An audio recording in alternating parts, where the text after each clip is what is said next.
housekeeping. Some of you say you like the housekeeping segments even better than the actual podcasts.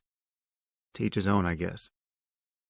I have some upcoming events that are getting slowly added to the calendar. These can be found on my website at samharris.org/events.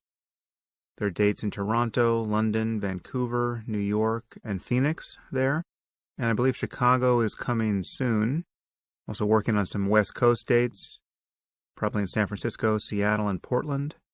And my book club event with Steve Pinker in LA is still in the works. As always, supporters of the podcast will hear about these things first. If you're a supporter of the show, we have your email address, or at least we have the one you used when you started supporting it. But some of you may have changed your addresses in the meantime, or you gave an address that you don't check very much. Or if you're on Gmail, I'm told that our emails may be landing in your promotions tab. If that's the case, I think you can train Gmail by moving those emails manually into your inbox. Perhaps there's some other way to influence our robot overlords, but I'm told there's nothing we can do on our end to ensure that Gmail behaves itself. So if you're not getting emails from me, you may check your promotions folder if you happen to be on Gmail. And if you need to change your email address with us, or if you're having problems accessing the Ask Me Anything page on my website, please email info@samharris.org, and we'll sort that out for you. I want to say a few things to those of you who are supporting the show on Patreon. As many of you heard last time around, I announced that I'd be leaving Patreon September 1st. This was in response to the deplatforming of Lauren Southern, the conservative journalist or activist. It's not totally clear what to call her. It really wasn't only in response to that. I've actually had other reasons to migrate away from Patreon that have been building up. But the Lauren Southern thing definitely lit a fire under me. I feel I need to clarify a few things at this point because it's pretty clear I didn't have the whole story when the Lauren Southern incident happened and when I made my announcement. And some of my assumptions about it were clearly wrong. I've since spoken to Jack Conte, the CEO of Patreon, and I've watched the video that he released explaining why Patreon did what it did and what their actual policy is. I still don't know much about Southern, so I'm not taking any position for or against her here. But it's pretty clear from talking to Jack and watching his video that she was doing things that Patreon would be reluctant to fund. Not from a political point of view, but from just a basic concern about human safety. So my assumptions about what happened there were mistaken, and I have much less of a sense that the incident has any implications for my podcast in the future.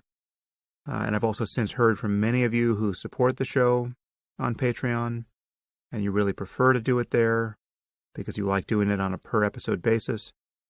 In fact, some of you prefer this so much that you have built an app online for people to support the show this way, and you're hoping that I will use this app. So I want to say something about that in particular because this is one of the reasons why I was planning to move away from Patreon. In the beginning, it made total sense for people to support the show that way, in a per-episode way. In fact, that was the whole reason why I got on Patreon in the first place, because we couldn't easily implement that on my website. But I'm becoming increasingly sensitive to incentives these days, both how they operate in the world and how they function in my own life. And I've noticed that the per-episode model has a few things wrong with it. It definitely encourages me to produce as many podcasts as I can, which is good, provided that the quality doesn't suffer. And I don't think I was ever going to produce more than 1 or 2 a week, unless something changed radically about my production process. That feels like the fastest pace that would ever make sense. But the per-episode model very strongly disincentivizes me from ever experimenting with the format here. So, for instance, if I wanted to take a full month to do a podcast that requires much more work, right? Let's say it requires more research or travel or collaboration with others. At the current level of Patreon support, the effect isn't huge, but I'm anticipating how things will look months or even years out. And I want to avoid a situation where my doing something different even for a couple of weeks, suddenly seems like a huge financial cost. Obviously, that would be a good problem to have because it would mean that the show's getting a lot of per-episode support, but it seems like a conflict of interest that is worth avoiding, and monthly support totally avoids it. So that was one reason why I was moving away from Patreon. But another issue which I hadn't thought about, frankly, is that many of you are also supporting other content there.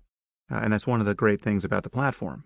If you went there because you wanted to support this show and then you found other podcasts that you like, you can easily support them without ever opening another account. As you know, I think this is important to the future of digital content.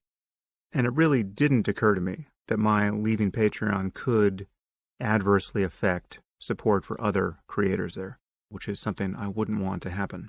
So here's what I'm going to do. I'm going to split the difference here.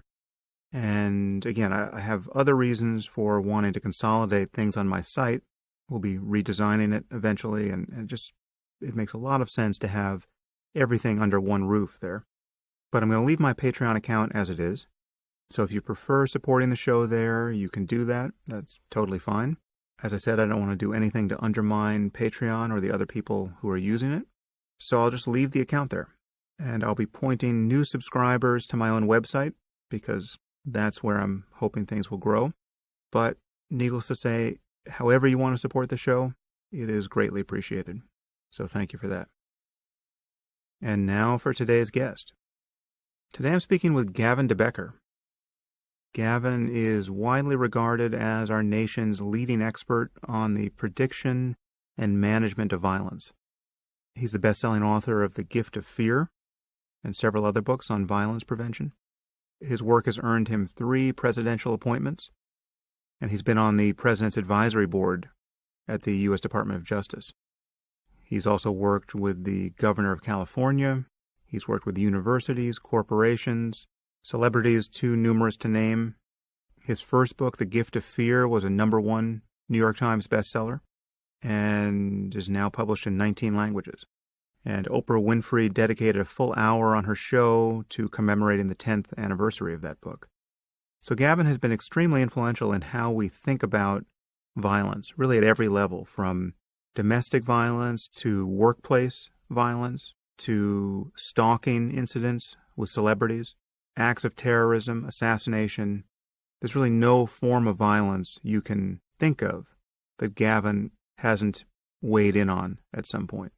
He's worked with security at schools. So it's really the full footprint of violence in our society and how it deranges human life. Gavin has made a study of this, and his advice in this area is extremely good. So I've been a student of Gavin's for many years. He's handled security for me at my events, and he's just a great source of expertise on this topic. Gavin was very generous with his time here. I think he was talking to me from as far away as Fiji, but with the miracle of the internet, we got together. And now, without further delay, I bring you Gavin de Becker. I am here with Gavin de Becker. Gavin, thanks for coming on the podcast. Thank you, too. Well, I have really been looking forward to this conversation. I'm a huge admirer of your work. I am a fan. I consider you a friend at this point. You are just exactly the person I want to talk to about this issue. So you have handled security for events that I've been at, both organized by me and for me, for many years, and I will have introduced you properly before this conversation. But your company, Gavin de Becker and Associates, handles security for like half of Hollywood and Silicon Valley at this point, and I see your presence everywhere, and many people who may not know that about you know you from your book, The Gift of Fear, which is, if I'm not mistaken, the best-selling book of all time on the topic of preventing violence. And you've written a couple of follow-up books, a book about specifically protecting kids, titled Protecting the Gift. And even more recently, you have a book about how protective services of the sort you run prevent assassinations, and that's titled Just 2 Seconds. And you've worked all over the place with the State Department and the Department of Justice and corporations and universities. And you've really dealt with security and issues of violence at every level. So my first question, just by way of welcoming you onto the podcast, is how did you come to be in this role? Because you really are in a fairly unique position with respect to violence and its prevention. So like everybody, my work and my life's path began in childhood. I witnessed and experienced a lot of violence, and I did what children do, which is I learned to predict human behavior for my own safety and for the safety of others. And it's not unique particularly. There are millions of kids who know that when dad comes home in a certain mood from work early with a certain attitude toward the other people in the family, and he sits down and he clicks open a bottle of beer and he looks at you a certain way, there are millions of kids who have learned to know that trouble is coming today. And we are in the business of predicting human behavior. So we predict the behavior of our siblings and our parents and our teachers and each other.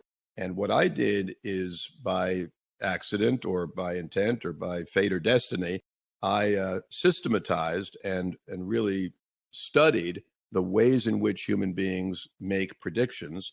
And there's no prediction that is more crisp than the prediction that someone makes about their own safety. You could say that of all the remarkable things the mind does, it brings its greatest resources when the host itself is in danger. And so the kinds of things I did at 10 years old in predicting violence and sort of madness in my own childhood are not terribly dissimilar to the kinds of things that I do today in terms of applying strategies that I think all of us, and really it's a key message of my work, as you know, is that all of us have these resources, these intuitive resources inside us. But how is it that you became the go-to guy on this issue?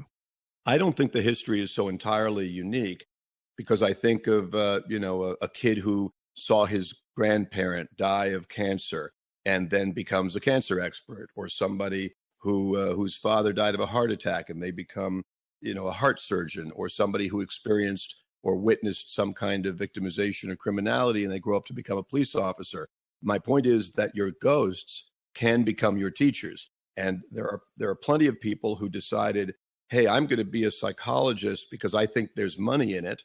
And there are other people who decided I'm going to be a psychologist because I sense and introspectively perceive the challenges that that I have myself or that other human beings have. And if I, Gavin, were choosing a brain surgeon, I don't want the one who's there because he thinks he can make a good living as a brain surgeon. I want the one who's there because he's been absolutely fascinated with this topic his whole life. So for me, at 10 years old, I was home from school and I saw on television the assassination of President Kennedy. And my father was not in my life at that time, and Kennedy was a kind of father figure to me, even a similar appearance. And it really knocked me on my ass that somebody young and in the prime of their life and involved in my life as a public figure, of course, could be assassinated, even in the presence of what at the time was the highest level protective coverage in history.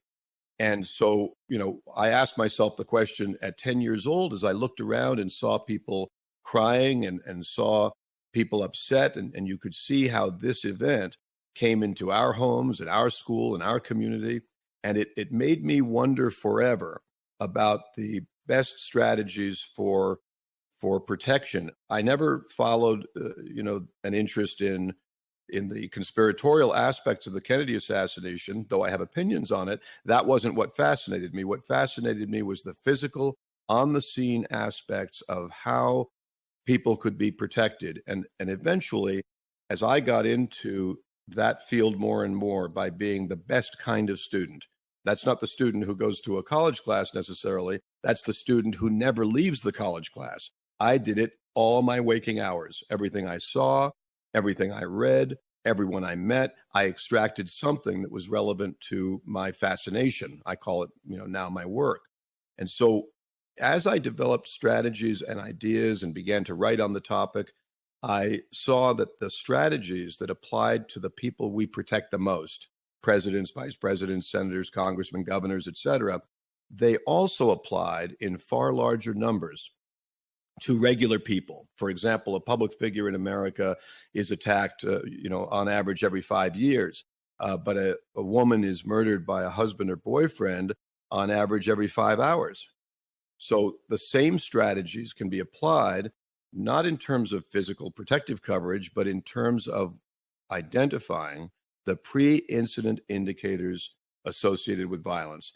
And no crime in America is more preventable or predictable than spousal homicide because all the pre-incident indicators are there. So that's a long answer to the question of how it is that I followed this path. I can give you some, steps along the way that maybe make it seem like less of a magic trick if you want me to. But I think it's like everybody's life. I think you take the next step one after the other, and you. I'm going to use the word destiny for a moment because I do tend to believe just about everything is predetermined. But I think you're going to do what you're going to do with your set of circumstances and your biology and your meal that day and your amount of sleep and your age and your place of origin, birth. I think you're going to do what you're going to do. And I did my part. Well, let's just jump into a discussion of violence because there's so much to talk about there. And I want to have this conversation not merely as an intellectual exploration of the topic. I think violence is incredibly interesting just as a topic, but I want this conversation to be useful to people in very practical ways. So I want us to give people a deeper understanding of violence and how to avoid it.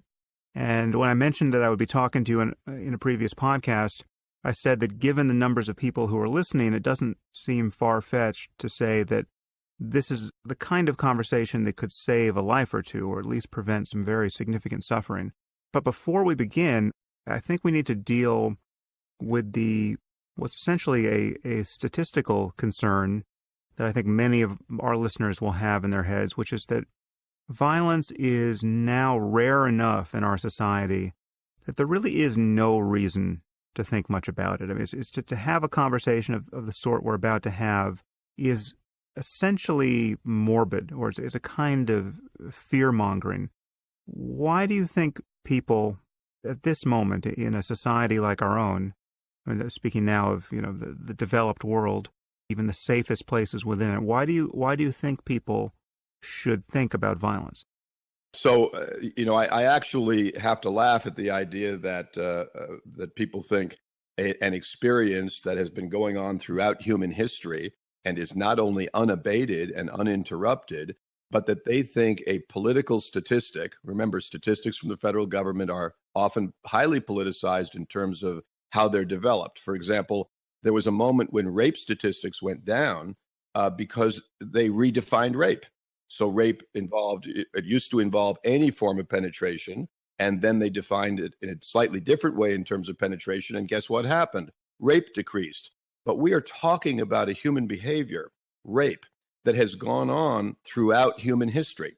And so the idea that politicians say, as many speeches have been given along these lines, we must stamp out rape in our culture, that's comedy. That's absolutely ridiculous. And we're talking about behaviors that, while violence may tick down slightly, we'll say there's 26,000 homicides in America.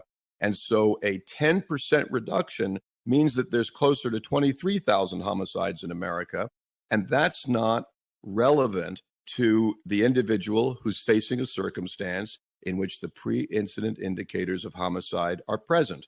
So for me, for example, a white male, I might walk around all day, every day, and go years without experiencing something that makes me raise my eyebrow and say, this dark alley doesn't feel right. This circumstance, this person, this employee we're firing, this moment, for some reason, gives me reason to respond, and I get a fear response or an intuitive response about safety. So I might go years without that.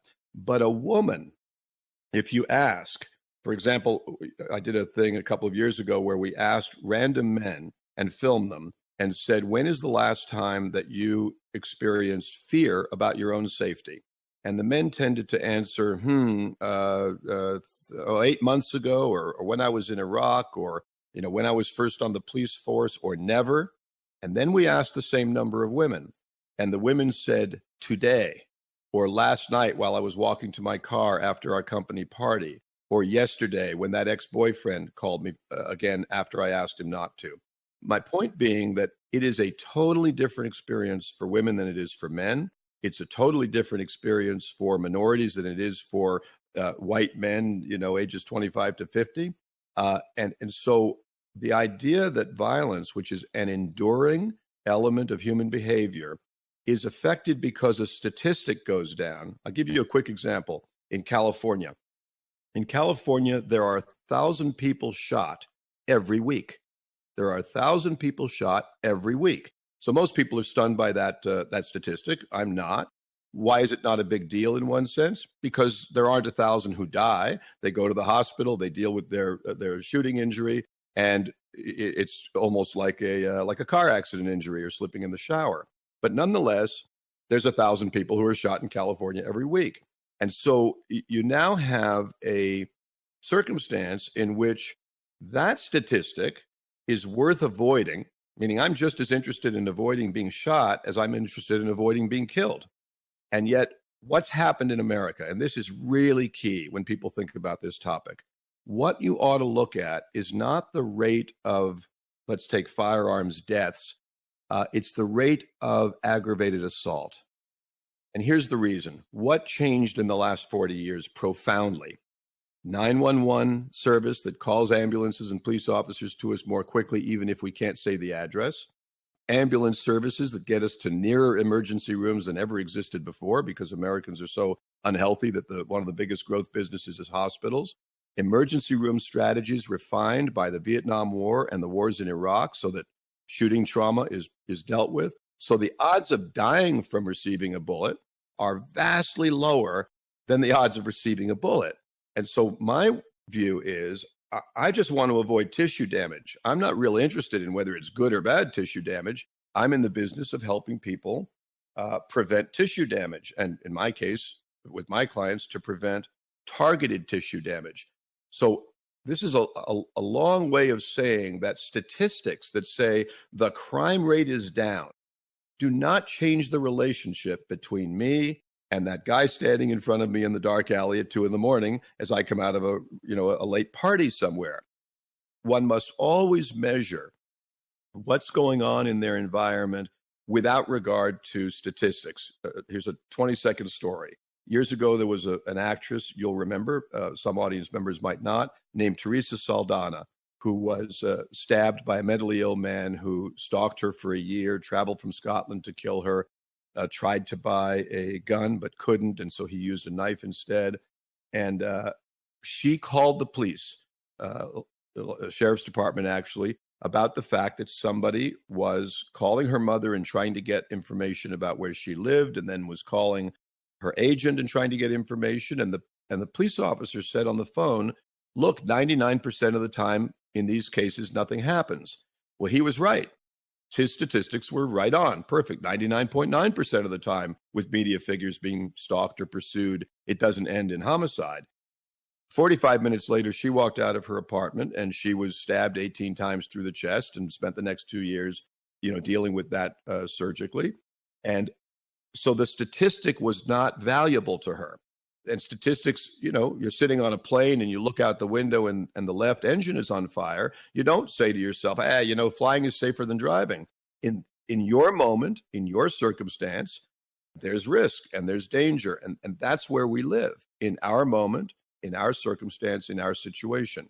And a quick thing is that on the actress I just talked about, Teresa Saldana, when I interviewed her assailant in prison years later, and asked him, would you kill her if she were, he still wanted to kill her. Would you kill her if she were in this room right now? And he said, no, not unless I had a gun. Because he regretted and was disappointed that he'd had to use a knife. My point is that Saldana, anybody in the world could have said to her, hey, young actress who's barely known at all, forget about it. 99.9% of the time, nothing happens, and their statistics would be accurate, but their outcome would be grossly inaccurate. I do want to talk about these specific cases of public figures and the difference between men and women in their relationship to violence. Just generically speaking, there are different types of violence And this is another source of confusion for people. So there are things like there's social violence. Like two guys in a bar, one says, "What the fuck are you looking at?" And then it escalates from there. And that's quite different from predatory violence, like rape as a prime example. And these are both different from ideological violence of the sort that we see in acts of terrorism. And acts of terrorism are only superficially similar to mass shootings by mentally unstable people of the sort that we tend to see in schools or, movie theaters and shopping malls. They're obviously surface features that lead people to think that someone like Jared Loughner is doing something analogous to what Al-Qaeda is doing. But these are fundamentally different acts of violence. And this tends to confuse people. So is there anything you want to say about the general landscape of violence before we get into some of the more fine-grained considerations of the sort you bring up in your book? Yes, a great question, and I'd like to express, because going with what you said about making this useful and providing some practical information that people can understand about the resources they already have. I know we'll be talking about intuition, but one of the reasons that we say things like, this is the safest city in America, so my odds are better living here, or the statistics are down, or this is the least, violence we've had, high-end violence we've had since, 1957, is we are all automatically looking to exclude ourselves from the population of the stories we hear. So, for example, if I hear that a guy was eaten by an alligator in Florida, I can write that off quick because I'm not swimming in the Everglades. And if I hear that a woman was raped, I can write that off because I'm not a woman. And on and on and on. We all do this. And one of the most substantial ways that we do it is by assigning categories to types of violence. And now I'm right on your question. There's workplace violence. There's school violence. Is there a difference between them? Yes, there's a difference. The difference is the geography. That's the difference. The difference is the moniker that the news media gives to it. Another school shooting today in Omaha, Nebraska. Another workplace violence event in Omaha, Nebraska. It's a faster way to tell the story. But those two are remarkably similar, right? The student almost is an employee in the environment. The workplace violence perpetrator is dealing with relationships and dealing with feeling alienated and things aren't fair and others don't treat him well. They're nearly identical, but the geography is different. Now let's go to the shopping center shooter. Is the shopping center shooter different because he's in a shopping center versus in a workplace versus outside a school? See, my point is that the choice of venue for explosive acts of violence, and I'll speak specifically now about multiple victim shootings, which are nearly a weekly event in the United States, so much so that they are not even national news anymore. They are local news. So a multiple victim shooting, a guy who shoots 4 people at his workplace, if they don't all die, and if there isn't any video, that won't be on the news nationally. And so a lot of it is driven by the video, and the video I mean, the helicopter shot of the school with all the police and all the firemen around, after a shooting like Newtown or any other school shooting. So speaking of school shootings, is a shooting like Newtown inherently different from a shooting by students like at Columbine? Not inherently. Yes, they have different motivations and they have different reasons, but a good way to look at this, and this is, I'm going to go a level deeper when I say this, is that during the year that 9/11 happened, and there were in effect 2,200 homicides at the World Trade Center, so that the homicide rate in New York City just went up by 2,200. And what changed? Nobody thought of it this way because they isolated that mass murder from all the individual husbands killing their wives and girlfriends and robbers, inadvertently or intentionally shooting victims of their robberies. But an interesting component that I believe in is that if 2,200 people are killed all at once in a big violent incident like 9/11, mass incidents of homicide will go down in the United States for a while. And why would that be? Because in effect, not a lot of people have the stomach for the kind of violence that we see. For example, why doesn't 9/11 happen every year? because it's a very rare thing for anybody to be willing to do it. Willing to kill themselves. That's more common in Muslim cultures than it is in the United States to perish during the event, but it happens obviously. School shooters like Columbine intended not to survive. And my point is that this categorization business is a news media artifact. It is not really about human behavior, because if we take ourselves back 1,000 years and we're living in the village and somebody gets killed, we ask a few questions. What happened to Steve? I'm choosing a name that's a modern name in this 1,000-year-old village. We say, what happened to Steve? And it might be that he got into a fight with Bill and he hit him with a rock. It might be that he was killed by a lion or a tiger. We want to know. We're interested. But ultimately, the loss of life as a condition of human beings living socially has never changed, and it's not going to change. What's going to improve slightly is that we will have better strategies for predicting who among our population needs help, in effect, is most likely to act out. For example, the crime rate is down, or the violent crime rate is down. That's true, statistically so. It doesn't change anything for the woman whose husband is holding a gun to her head. Nothing is different. But we have to also recognize that the strategies for doing tissue damage have profoundly improved in the same period. So we're talking about crime against us in our own society, and we're not talking about war, which is another way that people meet their end. And so the instruments of violent death, everything from the style of how handguns operate better and better to what will soon be weaponized component drones, weaponized consumer drones, those have gotten so much better that we really have to factor that into the equation. Now you say, well, I'm not going to get killed by a drone because, I'm not a public figure at risk of that kind of thing. And that's perfectly true. But is violence all around us anyway? And this isn't to scare people. It's just to say that in a very real sense, you know how the surging water in an ocean doesn't really move, but what's actually happening is energy moves through it? In that exact same sense, the energy of violence moves through this culture.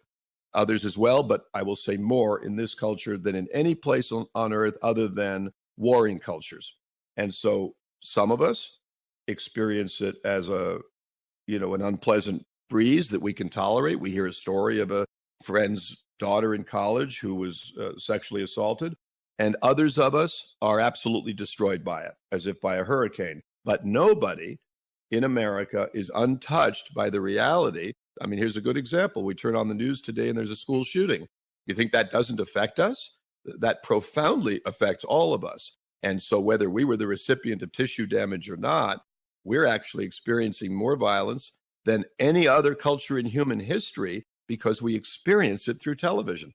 Yeah, well, I do want to talk about the role of the media here and how the internet may have changed things or amplified things. Just to revisit the logic of my question for a moment, because I totally take your point that the categorization of violence can be misleading and seem to remove us from the epicenter of the problem just by the words we choose. But I think there are clearly different pre-incident indicators for different kinds of violence. So, for instance, as you said earlier, men don't tend to walk around worrying about getting raped, and for good reason, because men out, unless they happen to be in prison, aren't often getting raped in our society. And so there's a reason why women uniquely inherit that burden. And I mean, there's other differences that are relevant that we could talk about. I mean, women tend to be outweighed by men. Virtually all of the men they're around, the men are taller, bigger, their upper bodies are stronger. If you're a man, to imagine what this would be like, you have to imagine that every time you get into an elevator, every man in that elevator is 60 pounds heavier than you and obviously stronger than you, right? And, women don't tend to challenge other women in public places and ask them to go out on the sidewalk so that they can get into a fist fight, as dumb guys do. And when violence is directed at women, it doesn't tend to be of the sort that is a fight among apish guys. It's an effort to physically control her, to move her to another location, to sexually assault her if it's stranger violence. very likely. So there are differences here. To add one more variable here that I mentioned briefly, there's a big difference between a mentally ill perpetrator of a workplace shooting or a school shooting or a mall shooting and a perfectly sane, ideologically driven terrorist. The pre-incident indicators will be different. They'll be in the backstory of the terrorist. There may not be any of the things you hear in the backstory of the mentally unstable, mass shooter, because he's not mentally unstable. He's just ideologically driven. I was kind of pushing you in that direction, but that's actually, in my view, not in contradiction with anything you said about the other ways in which our categories mislead us. Well, I think all of that's right. And what you said about the woman in the elevator, and for a man to have the same experience, everybody would have to be taller and 60 pounds heavier and muscular.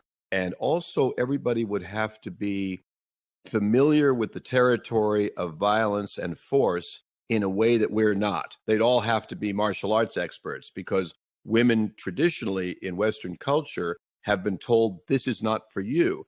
You're not supposed to understand the code of human violence. And a big part of my work is to say, you do understand the code of human violence, and you have all the resources that are necessary to protect yourself. And the protection might not come in the form of upper body strength and disabling your assailant. It might, by the way, but it might not come in that form. It might come in the form of intuiting earlier than a man might that you are at risk.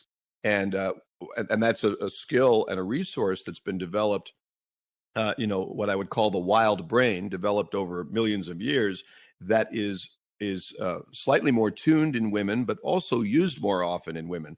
But let's go to a different category, not just women. There are other kinds of people who are victimized more easily, and it'll be obvious why that is.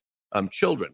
So children are the subject of all variety of physical assaults, more often than people like you and I are. I'm speaking about people our age and socioeconomic environment and the kinds of lives we live. So something like 15 kids are killed every week by their parents in the United States.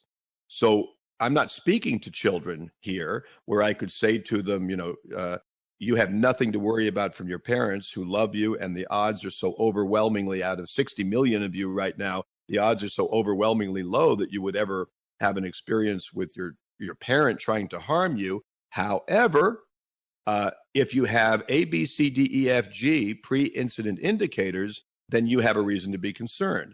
Well, again, we're not speaking to children who are inherently, throughout human history, life's miseries have fallen disproportionately on children. And so the various categories of who we are and the demographic that we fit into is relevant depending on where you put us. If you put us in Iraq, all of a sudden, we're in great danger. Or you put us in Afghanistan. So the geography has an influence. All of these things do. But I think what I want to say that's important here, and it just goes to your observation about the terrorist or the ideologically motivated violent actor. The terrorist is very similar to the soldier. Both people, we take young men who would never kill anybody. And if we thought they would kill anybody, we'd be scared of them. And we take young men, and militaries throughout human history have developed strategies for getting young men to be willing to place themselves at risk of being killed and to do this unspeakable and unforgivable thing, which is kill another person. And that requires inculcation and training that militaries, I'll choose our military for a moment, have gotten so good at that today we have a far higher participation rate in combat. This is a super interesting thing. Back in the Civil War, about 50% of the soldiers actually participated. Others would put their head down and wait for it to end. How do we know that? Because corpse after corpse after corpse is found with the ball still in their rifle. And sometimes 2 or 3 balls in the rifle. You had to fire the musket and then load in and tap in the gunpowder and do all of that stuff. So what did they do? They were reloading and not firing. They were in complete trauma. They were shitting their pants. They were grasping the ground. And 50% participated, and those were the men who were more inclined to. Today, We have moved that statistic up through Vietnam and World War II. We moved it up, and now we have it at 90%. So 90% of American soldiers participate in combat, which is against our nature, you understand. And that's why when people come back from the trauma of war and they suddenly are without this great family of men and women they served with, we see so much PTSD. And it's why suicide rate has killed, the suicide in soldiers has killed more people than combat, as you may know, coming out of Iraq.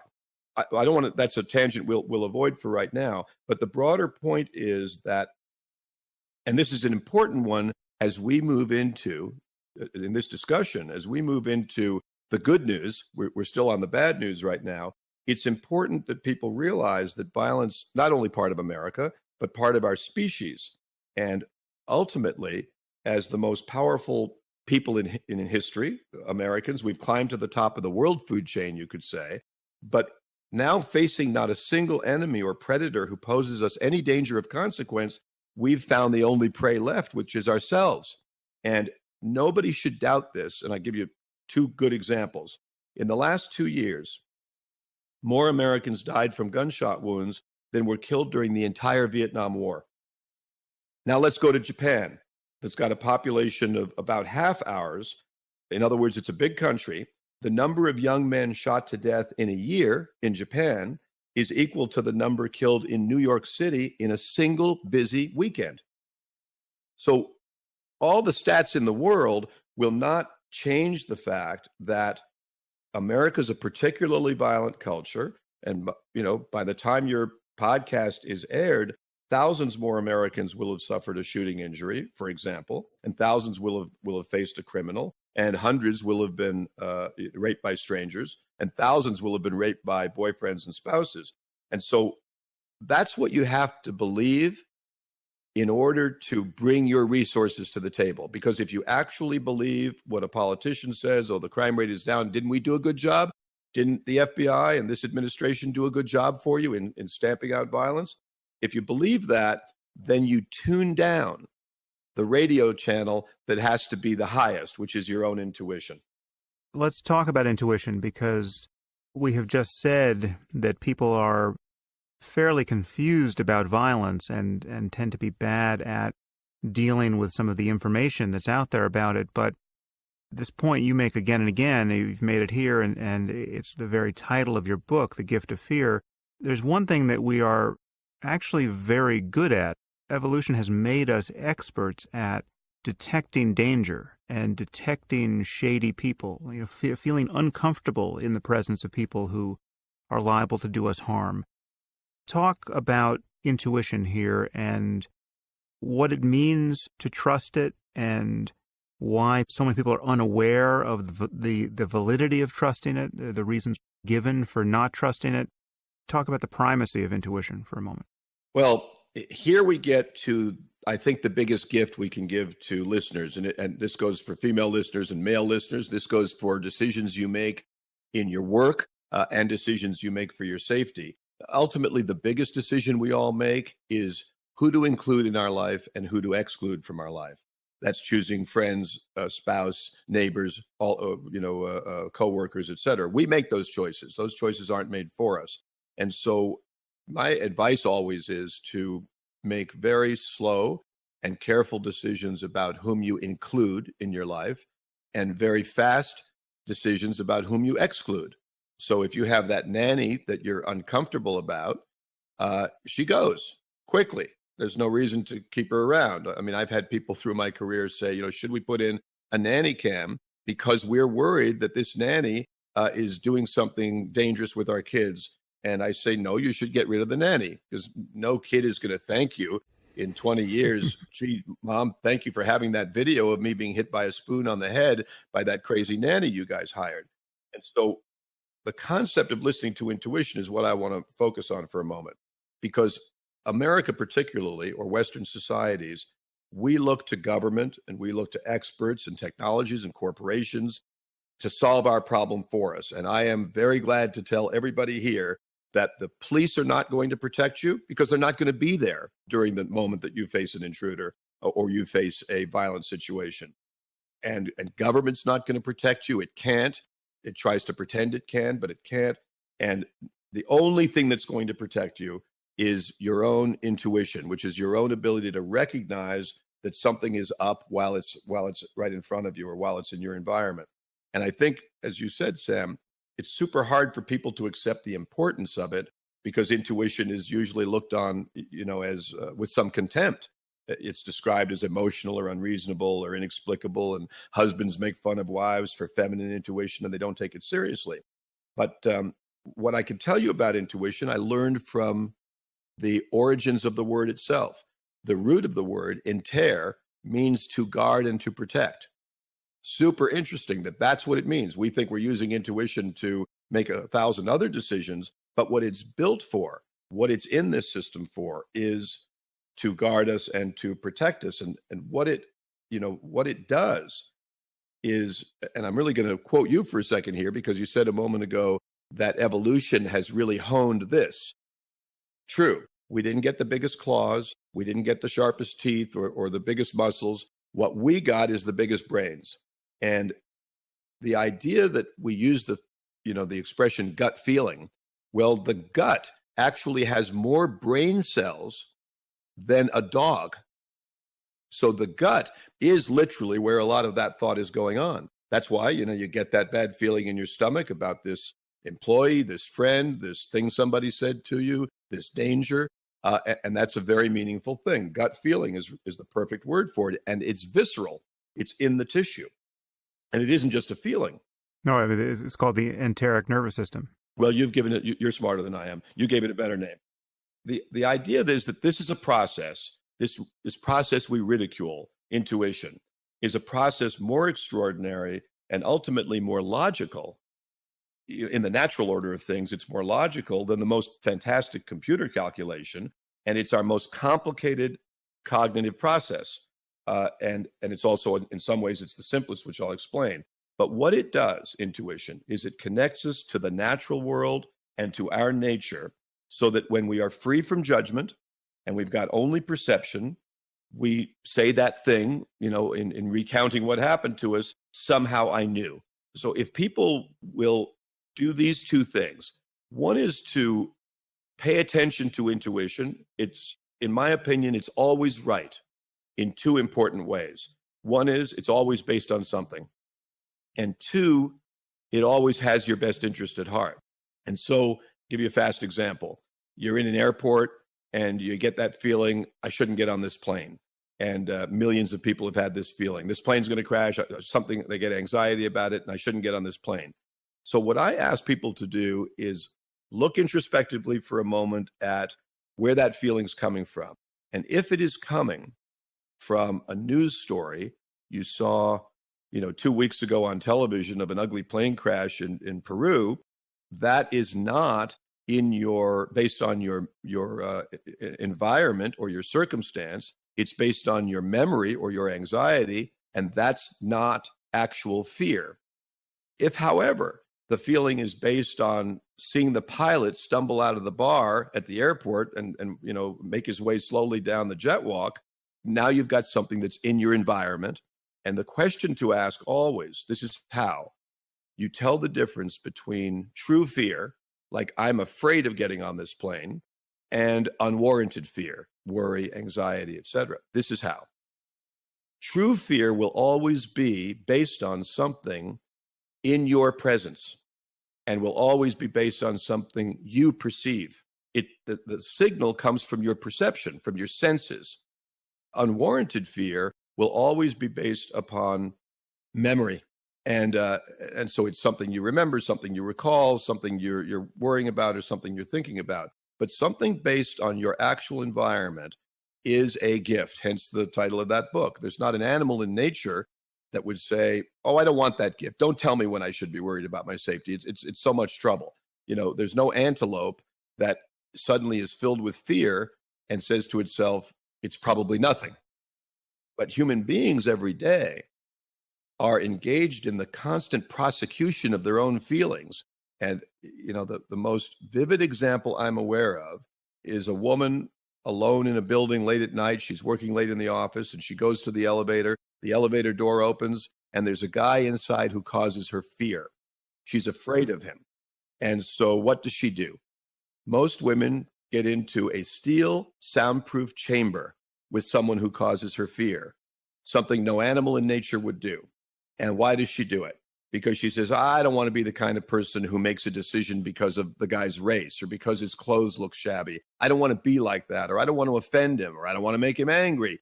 She talks herself out of what I call prosecutes her own jury's conclusion. And she talks herself out of it and gets into the elevator. And as I say, these are things that no animal in nature would ever even remotely contemplate. And human beings do it every day, participating in their own victimization. The elevator example brings up some other issues here that are hugely important, and this is the other side of the balance of that causes people to not value intuition or to prosecute their feelings, as you say. And it's that these moments of negative intuition can be in contradiction to a variety of social norms that well-intentioned people want to adopt. And so, yeah, you just named one. You don't want to be racist, right? So if you're a white woman and the elevator doors open and the man on the elevator who makes you uncomfortable is black, well, you may just get on that elevator perversely to prove to yourself and to him that you're not racist, right? You override your intuition. And in fact, I know someone who was in a circumstance like this, and it didn't end well. And we can make it even more provocative than that. There are certain circumstances where the race of the person is obviously relevant information. It is in and of itself a pre-incident indicator or a statistically relevant fact, regardless of any other messages that are coming. There are places where it's more surprising or less surprising to see a person of a certain race. And people feel very bad. We've all been trained to ignore those facts, which again, we can, in many cases, just instantly and intuitively surmise. So what are good people to do with that? Well, I mean, the best gift any of us can give to not only ourselves, but our society is that we take care of the person whom nature has made us responsible for primarily, and that's ourselves. And so what I like to do, and in my own life, believe me, I'm no different from anybody else. I make mistakes all the time where afterwards I say, damn it, I knew better. I shouldn't have talked to that person. I shouldn't have said that thing. I shouldn't have gone to that place. And I didn't want to. And I overrode it for some reason. You know, a typical example would be you're invited to dinner at somebody's house and you just don't want to go, but you go. I think these aren't violence issues, but I think they're always mistakes. And there was in the Friends television series years ago, Phoebe, the character played by Lisa Kudrow, taught me something really important once. Somebody invites her to dinner and she says to them on the phone, it's Tuesday night. Oh, I can't because I don't want to. That's pretty fucking strong. If we would all live that way and say, I'm going to listen to myself. I'm going to listen to the voice that's a little bit more important than the voice of political correctness, which is a bullshit scam that is, going on in every culture to one degree or another, and very, very hot right now in the United States. The significant issue isn't the branding of myself in this moment based on my behavior. The significant issue is listening to intuition and have the dialogue with yourself later about why you did or didn't do that. I give you a great example of this. A dog, for example, is an animal that listens to its senses very well and its perceptions. And when I was writing Gift of Fear, a good friend of mine said, I know a lot about that. My dog is super intuitive. I said, really? Tell me. And she said, well, he hated the contractor that I hired. And he was right. That contractor ripped me off. And so I said to her, listen, the dog is not an expert on contractors or people. The dog was reacting to you when the contractor came over, right? That you were the one who knew all about contractors and this guy. The dog didn't know that his car was too expensive for the level of bidding that he was doing, or that his proposal was a little bit sleazy. The dog knew you, and the dog doesn't have better intuition. Here's what the dog has. It is not bothered by the way it used to be, the way it could be, the way it should be, the way it ought to be. The dog doesn't ask any of that question. The dog looks and says the way it is, reality in this moment. And for that reason, animals don't even go into this mental exercise of, I don't want to be this kind of person. I don't want to be the kind of person who's suspicious, for example. I want to interject a quick thing here about words, is that the root of the word suspicion was also a big teacher for me. That root, suspiciere, only means to watch. It doesn't mean to hurt somebody. Like, should I feel bad because I'm suspicious of my neighbor when my kids are, playing over at their house and I'm wondering about whether he's an alcoholic or whether he's violent or whether he's, a child molester? So I say, I don't want to be suspicious of everybody like that. Well, suspicion only means to watch. It is curiosity with the added imperative to watch. And so if you're suspicious of that guy you're getting into the elevator with, you watch and you change your demeanor. But listen, changing your environment by getting into a steel box with somebody, that's a pretty radical decision when nature has just told you you ought not.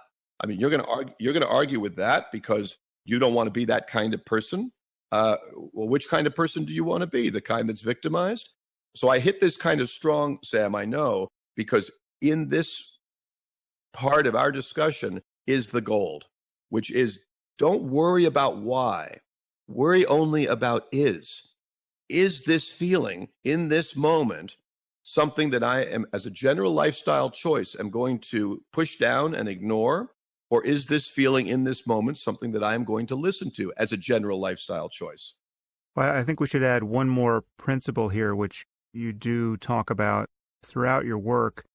It really is the foundation of almost everything you recommend. And it's something that people who prepare for violence, who train to defend themselves and others, whether they're martial artists or they get into firearms training, you meet a lot of these people, you can see that they not only don't spend time focusing on this principle, but their training tends to, in many cases, teach them to ignore it. And the principle is just avoidance. The primary goal here, the first move to keep yourself and those you love safe, is to not be where violence can happen to you. Insofar as your training to protect yourself leads you to be the kind of person who's more likely to put him or herself in the path of violence, then that's obviously counterproductive. This principle of avoidance, when you marry that to what you just said about intuition, the validity of intuition, that's so much of the story about what it takes to not be a victim of violence and why you cannot afford to be politically correct at all about this. Be politically correct after the fact, as you said, right? You feel guilty after the fact. But if you're not going to be motivated by a split-second sense that the person who's just come into your presence doesn't mean well or represents a physical risk to you, if you are going to forsake that signal based on some, larger social concerns that have been drummed into you, you will be the sort of person who never acts to avoid proximity to violence at the first opportunity. Well, I love the way you said it, and I agree with all of it. And I think here I can sell this idea a little bit by offering a value add that has nothing to do with violence, because, as you said at the beginning, most people assume that it's so rare in our culture or in their lives that they don't, you would think it's morbid to think about it. And or they would, not you. And so, the sell is that the same resource I'm talking about, intuition, is how you get rich. It's how you choose a great spouse. It's how you fulfill your purpose here on earth. It's what Steve Jobs had. It's what and listened to. It's what Jeff Bezos listens to. If you had all these guys in a room, and by these guys, I mean people who've changed our lives and who've contributed a great deal, they would all tell you that their decisions were not made on the basis of spreadsheets and logic and slideshows and calculators and all of that. Their ultimate decision to do something that nobody had ever done before. So logic would tell you don't do it, right? If Jeff Bezos came to me and said, I want you to invest in my company, I'm going to sell books on the internet, he'd have to say to me, the odds are 99% you're going to lose all this money. And the only reason to do it is if you feel intuitively to do it. If Steve Jobs were to go somewhere, there's a story of Steve Jobs saying to a friend of his whom he invited to be in the beginning of Apple, that guy was going instead to work for Coca-Cola Company, which he did. And Steve said to him, do you want to change the world or do you want to put sugar in water? And that guy made his choice. But Jobs did something with his life quite different. So if you listen to your intuition, you're in the great company of people who make a lot of their decisions respecting their intuition. And basically this means learn how you communicate with yourself. For some people, it's a gut feeling or a hesitation or what have you. And for other people, it's the highest order messenger that intuition ever sends, which is fear. Let me real quick talk about the messengers of intuition. There's curiosity. Curiosity simply says, I got another question here. So you learn a little more. There's hesitation. There's suspicion, which is a pretty important one. There's dark humor, right? You say to me, hey, I'll see you next week. Unless somebody's killed me by then, well, I'm going to sit down and keep talking to that person. Like what? Because that's not a funny joke. There's no pure humor in that, but it's a way of expressing a concern. So I want to know, where'd that come from? Oh, well, we got this employee and he's a former Vietnam vet who carries guns a lot. And he's been talking about shooting his mouth off about how much he hates everybody. So let's talk about that because it'll either be resolved that it's not likely to produce violence or that it is. And then of all the messengers of intuition, I talked about curiosity, suspicion, hesitation. The one that must never be ignored is fear.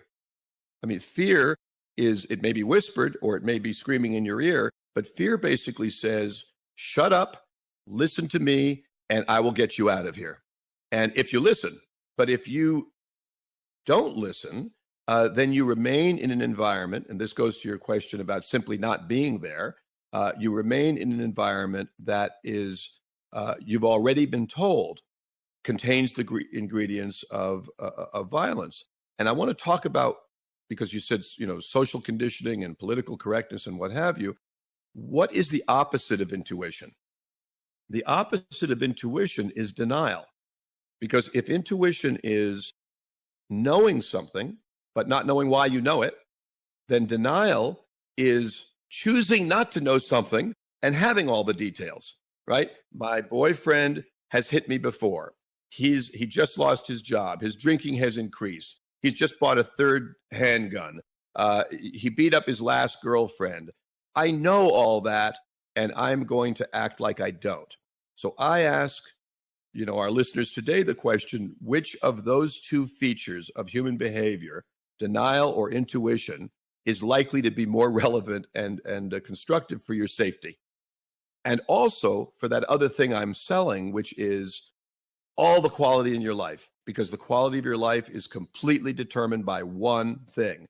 And that is, let me make it clear, after you have food, after you have shelter, after you have your immediate physical needs met, the quality of your life is determined by the choices you make in terms of relationships, employees, employers, family members, spouse, all these choices that we make. That's including the choice, by the way, of who to get into the elevator with, because that's a relationship. Obviously, when violence occurs, there's very often a story to be told about the signs that were ignored.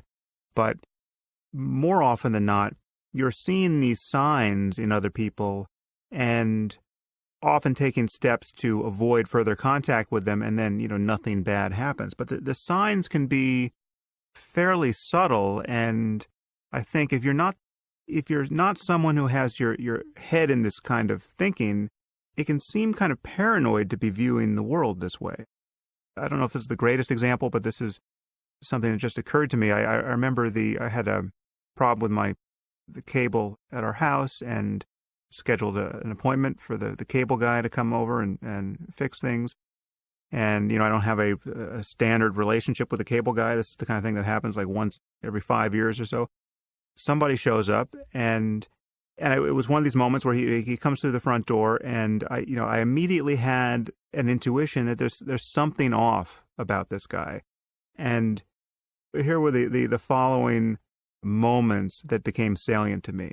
He comes through the door and he looks at me, but then immediately looks around the house. He's kind of surveying the house, right? So he's looking around at an inappropriately early moment, looking at objects. I mean, basically just trying to see, in my interpretation, what else is in the house or who else is in the house.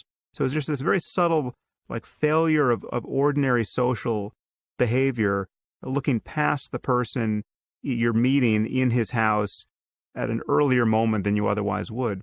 And then when he introduces himself, he says, "Hey, hi, I'm John."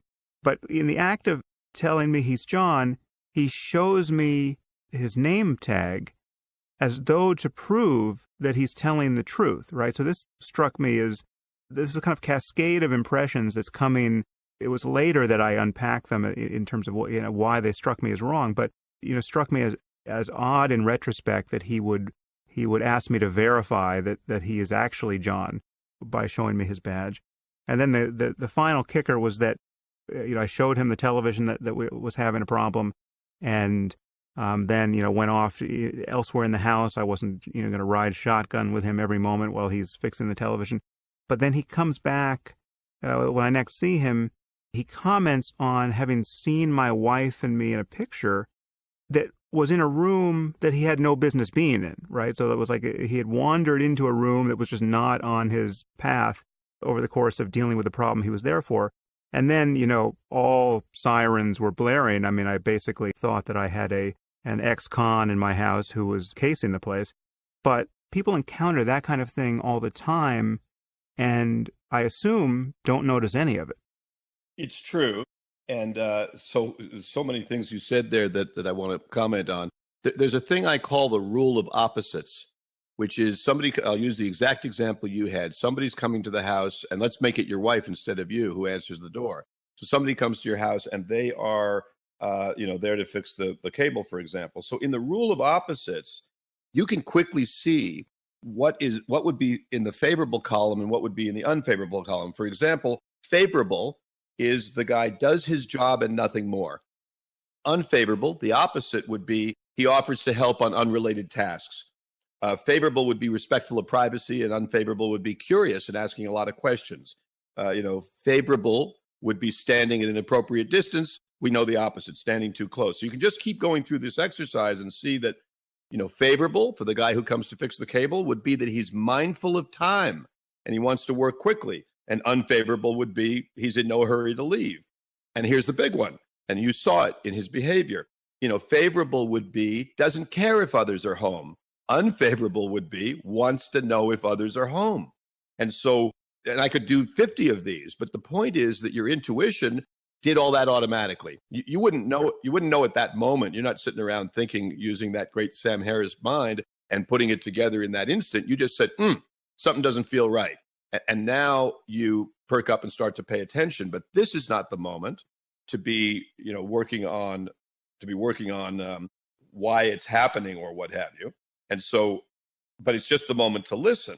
And my premise is, in all my work, is that you, Sam, me, and everybody listening has every resource you need to remain safe. You've got this extraordinary resource of intuition, and we can predict human behavior incredibly well. We do it every day. We predict the behavior of our children, our spouses, our employees, our employers. Politicians predict the behavior of voters, obviously. Advertisers predict the behavior of consumers. And so I'll give you a fast example here. Let's imagine that, you're at the airport and you see a man who insists on being first in the ticket line. He pushes a little bit. He looks at his watch a lot. He appears exasperated because the ticket agent's going so slowly. And after he gets his ticket, he rushes off carrying his bags, and he appears to be rushed and stressed. So you don't need to be a genius to figure out the backstory. If you said, what is the story on that man? That he looks expectantly at each gate as he passes by the numbers and he's running along with his luggage. Is he a politician seeking votes?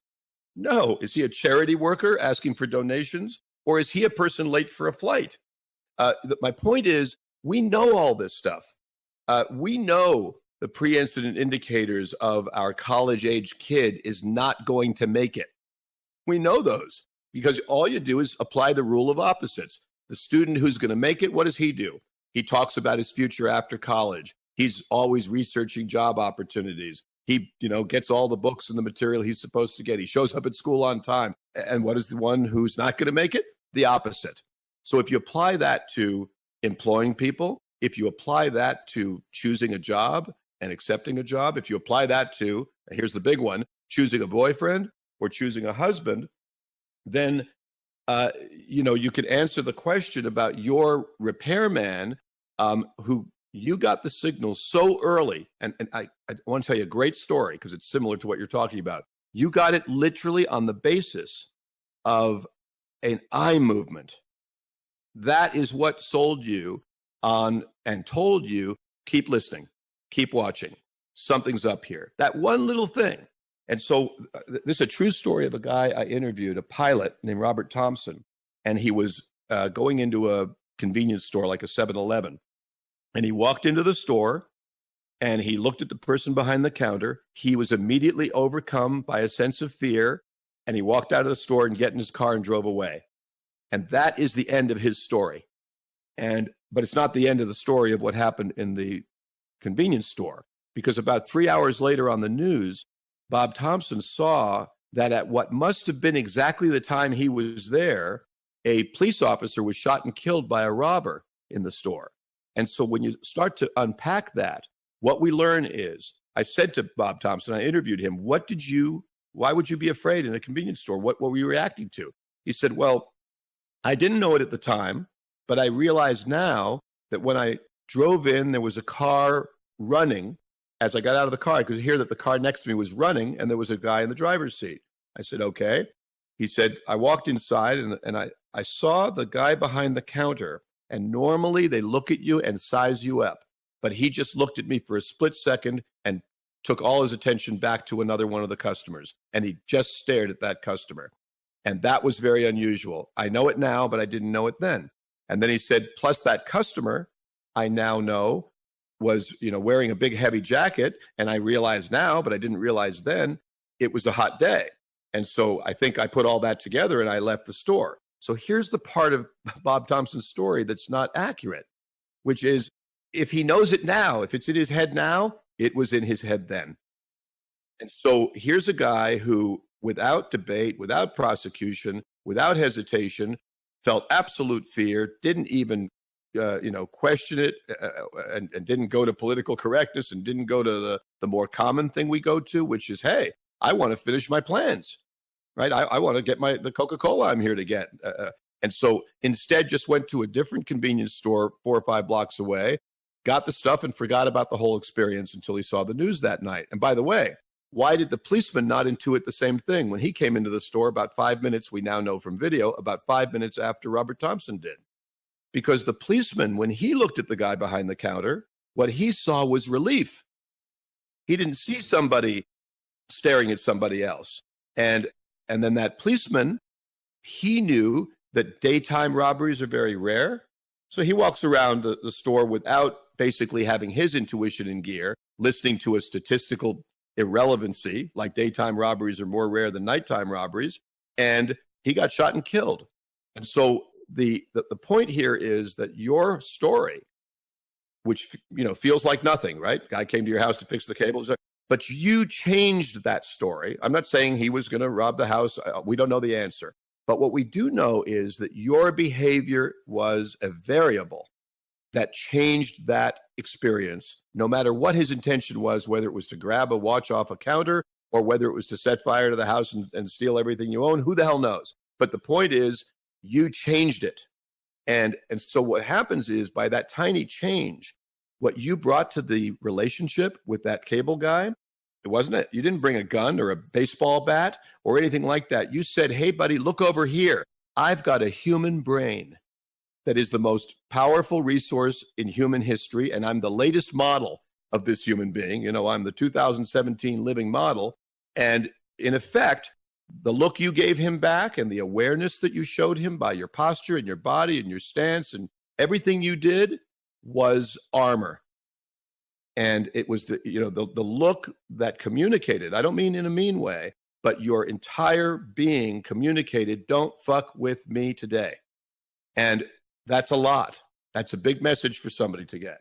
Well, so I want to flip this, perhaps at least seemingly paradoxically, because we've been talking about how good and reliable human intuition is here in detecting danger, and that the fear signal is always worth taking seriously on some level when it's fear that has a proximate cause in your environment. But there are other ways in which people's intuitions around violence reliably fail them. And there are ways in which people are easily manipulated by bad actors. And you describe some of this in your book, but I'll just give you one example of the kind of thing that people seem pretty bad at. I mean, so when they are, suddenly made the victim of violence or become aware that, violence is in the offing, say you're getting into your car and, someone shows up at your side with a gun and says, get in.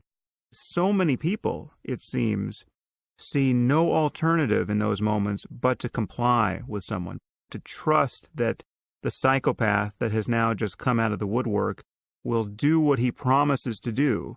So in this case, if you just let yourself be moved to a secondary crime scene, everything will be okay. So people, to stick with this example, people's primary concern is, above all, don't get shot. So to run away or to slam your car into a tree or whatever it is that would prevent you from being moved to a secondary crime scene. So that's a behavior they can't access because they're so afraid of getting shot, they're so afraid of getting killed that they want to trust that this person who is now has complete power over them is going to be the good guy he says he'll be if only they comply. So I want to talk a little bit about the way in which people are reliably manipulated by, psychopaths in this case, or people who are somewhere on that continuum. Just to ping your memory here, in your book, you talk about things like unsolicited promises and forced teaming and too much information and the fact that this person picked you. And so I just want to push you in the direction of those kinds of considerations in your answer, because in talking to people about this and just in knowing what it was like to be me before I became a student of human violence, much of what happens after that first moment of fear can be fairly counterintuitive.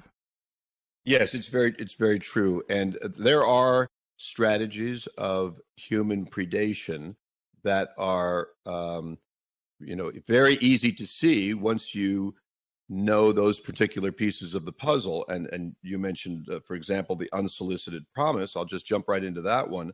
If somebody says, as one of the people that I interviewed in the book, who was raped but ultimately not killed by a man who had killed another one of his victims, and she used some rather extraordinary strategies for dealing with her safety, and she listened to her intuition. Well, in that case, he was helping her carry groceries up some flights of stairs to her apartment. And at the apartment door, she said, and she'd already been uncomfortable with him, she said, I'll take it from here. And he said, no, I'll put the stuff down on the counter and then I'll go. I promise. And that's called an unsolicited promise. And what an unsolicited promise is it's a way of saying to you, if you listen to it this way, I can see you doubt me.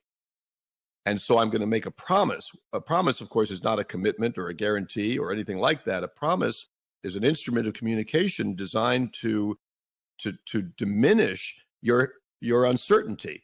The easiest example would be my 16-year-old son says, can I borrow the car, Dad? I'll have it back by 11. I promise. Or the guy on the street who's asking for money says, I won't buy alcohol with this. I promise. Well, we laugh at those promises. We realize those promises are ridiculous. But all of a sudden, in a situation with a predator, too many of us listen to it. And another one, by the way, a big one, particularly in relationships between men and women. And notice I use the word relationship because with a stranger, you have a relationship. If he's in your environment, you have a relationship. If somebody's offering to, help you with your groceries in your underground parking lot, you have a relationship. And like every other relationship, you've got to decide if you want it or not. And so another one of the signals or predatory strategies is charm or niceness. I view it as an overrated ability. And note that I call charm an ability. It's not an inherent feature of somebody's personality. Charm is a directed instrument. It's like rapport building. To charm somebody is to compel or to control them by some kind of allure or attraction. And I encourage people to think of charm as a verb, not a trait. So when somebody says to me, oh, I met this really charming guy, and I say, well, when did you see that he was trying to charm you? Right. So it's a verb, and so among all the signals, this one, charm and niceness, is the one that tends to destabilize or distract victims the most often. He's such a nice guy. He looked like such a nice guy. He acted like such a nice guy. Well, how would somebody act who wants you to get in their car other than to act nicely? And so we have to learn and teach our children as well that niceness, which is a choice, does not equal goodness. Niceness is a strategy, and people seek to control others always by being nice at the beginning. The husband who ultimately beats up his wife and kills his wife, do you think he was not nice on their first date? It's a rapport building instrument, basically, of communication and of behavior. And there's a super dark humor, I love dark humor, by the way, poem, a rhyme by Edward Gorey, the kind of master of dark humor. And he says, the proctor buys the pupil ices and hopes the boy will not resist. When he attempts to practice vices few people even know exist. So the proctor buys the pupil ices, right? He buys him some ice cream. It's the most obvious thing in the world. But his intention is not for the nutrition of his companion. His intention is to persuade in this case, the child, that he's a nice person. And so personality, this is going to go a little deeper, but personality itself is a vehicle for self-advancement, right? Personality is a technology. Some people are warm and, convivial, and some people are a little bit more standoffish. And there's all a variety of ways in which people behave. But what I encourage women to do, I'm talking here about women because they get victimized more often by these strategies, is to, explicitly rebuff unwanted approaches. And that is something the entire culture has told them never to do. Never be rude, never be cold, never be a bitch. And so what I have really seen in my career, hard to believe for a lot of people, but important to believe, is that, I've studied so many incidents of victimization and all of the behaviors that led up to them on the part of the victim and on the part of the predator. And the key here is that first and foremost, a woman feel free to rebuff and resist and be a bitch, in effect, because I have never seen that lead to violence. Ever have I seen that a stranger's choice to tell somebody, I don't want your help, leave me alone, is the reason that they were victimized. But I've seen thousands of cases where the reason they were victimized is that they allowed someone to stay in their environment. I want to pick up on some of these specific points. You're different than some other people I've studied here in that there are very few areas where you think that it's helpful to have a hard and fast rule in your head, that does not admit of any exceptions.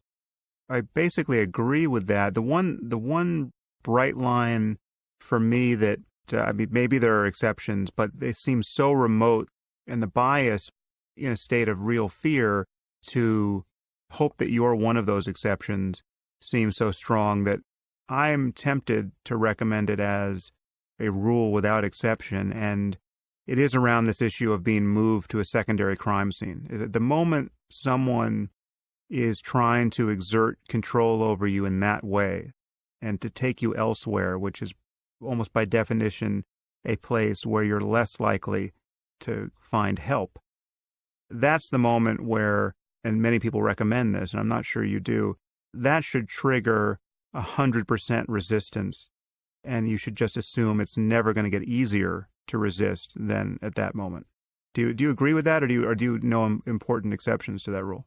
No, I agree with it completely. And by the way, even if I could identify some exceptions, and I've had enough study of enough cases that I can always find exceptions. But even if I did, statistically and in my gut, that is one I believe in entirely. I want to, as I endorse that, Sam, I want to tell you why I resist rules in general.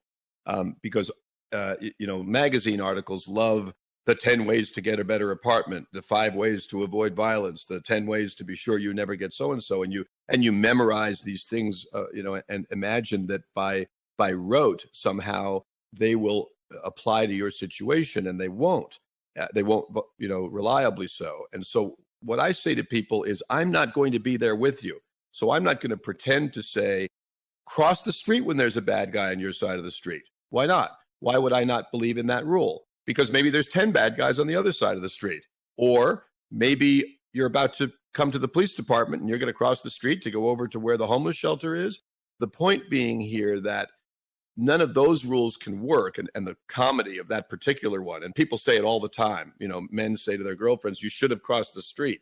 Do they think crossing the street requires a passport? You're suddenly in a different country? It's just crossing the street. Your able-bodied predator will gladly go with you. And so that's what I don't like about rules, is that they make people believe that the rule on its own will protect them. And I have 3 exceptions to this, and the one you just mentioned is one of them. One of them is that the golden rule of parenting for many years when it comes to safety was never talk to strangers. Teach your kids never to talk to strangers. And I strongly oppose that rule, because if your kids are ever lost in public, what is the one resource they're going to need? The ability to talk to strangers. And so stranger is not the issue. Strangeness is the issue. And so I very much believe in teaching kids to engage with people, and then talking with them. I've got 10 kids, by the way, so I've been through this a lot. Talking to them, your kids, afterwards, and saying, what did you feel about that person? Like, you ask what time it is. You ask where the nearest ice cream store is. What did you feel about that person? I didn't like him, Papa. Why not? I don't know. He didn't seem like a nice guy. Great. Awesome. Fantastic. You're teaching them about listening to their own internal voice. So I don't believe in never talk to strangers, and I do believe in teaching kids to talk to strangers. And then the other one I absolutely oppose, that's equally as common, is go to a policeman. Hey, if you're ever in trouble, Bobby, go to a policeman. The problem with telling a 4-year-old to go to a policeman is, they're 24 inches off the ground, and they go to a security guard instead, or they can't figure it out. And you don't want to go to a security guard. I can promise you that. Too many rapes and too many homicides come from that employment pool. And so what you really want to teach kids, this is the second rule, I would say, for everything, and it applies to adults as well, is when you need help, go to a woman. Select a woman. A woman is not going to accidentally, by the worst twist of fate, be your predator. And a woman is going to help a child to reconnect with their parents. And a woman is not going to be, as I say, by the worst luck of the draw, your child molester. And so go to a woman is better than go to a stranger. Drop the nonsense about never talk to strangers. And now I'm coming to the one you've mentioned, which is really the big one. And that is never allow yourself to be taken to a secondary location. But I can enhance that one a bit by saying that whatever the person orders you to do the opposite. And I teach my kids this. Somebody yells, don't scream, scream. Somebody says, don't move, move. Why? Because he is telling you, I'm saying he instead of she, forgive the political incorrectness, but men are more violent than women in every culture, in all times in history. So because he is telling you that screaming will help you and it will disadvantage me. He is telling you that moving will help you and it will disadvantage me. So fuck listening to him like people do in a movie. Somebody aims a gun at you. Hey, get in the car. Fuck you, get in the car. I'm not getting in the car. I'm going to take my chances on running, which, by the way, a lot of people are afraid to do because they think that armed person will do what? Shoot them. Yes. That's right.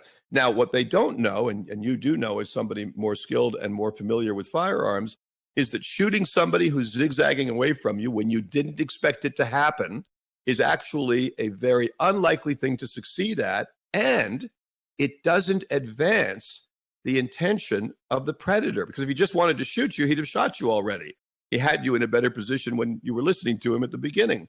His purpose is not to shoot you. His purpose is to, what he told you his purpose, get in the car. So you don't get in the car, and you basically act, and your fear will tell you what to do, by the way, if you listen.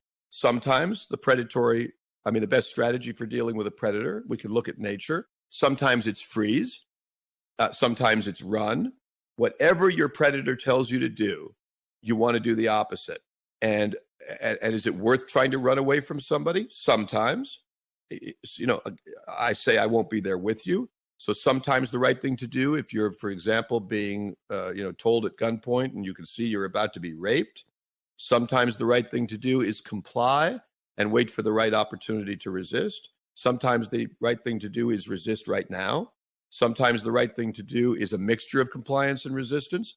But all the time, the right thing to do is remember, this I say to women particularly, that you are an animal of nature and you are imbued with some very dangerous objects called hands and feet and teeth. And so all the women in my career, I used to give a lot of talks, speeches around the country. I don't do it much anymore. But I would talk about the fact that everybody has the resource of the ability to kill. It's one of the options. And invariably, somebody would raise their hand and say, I would never kill anybody, usually a woman. I would never kill anybody. It's just not in my nature. But she will add, ... unless somebody tries to hurt one of my kids. And then she would stab, rip, burn, shoot, bite.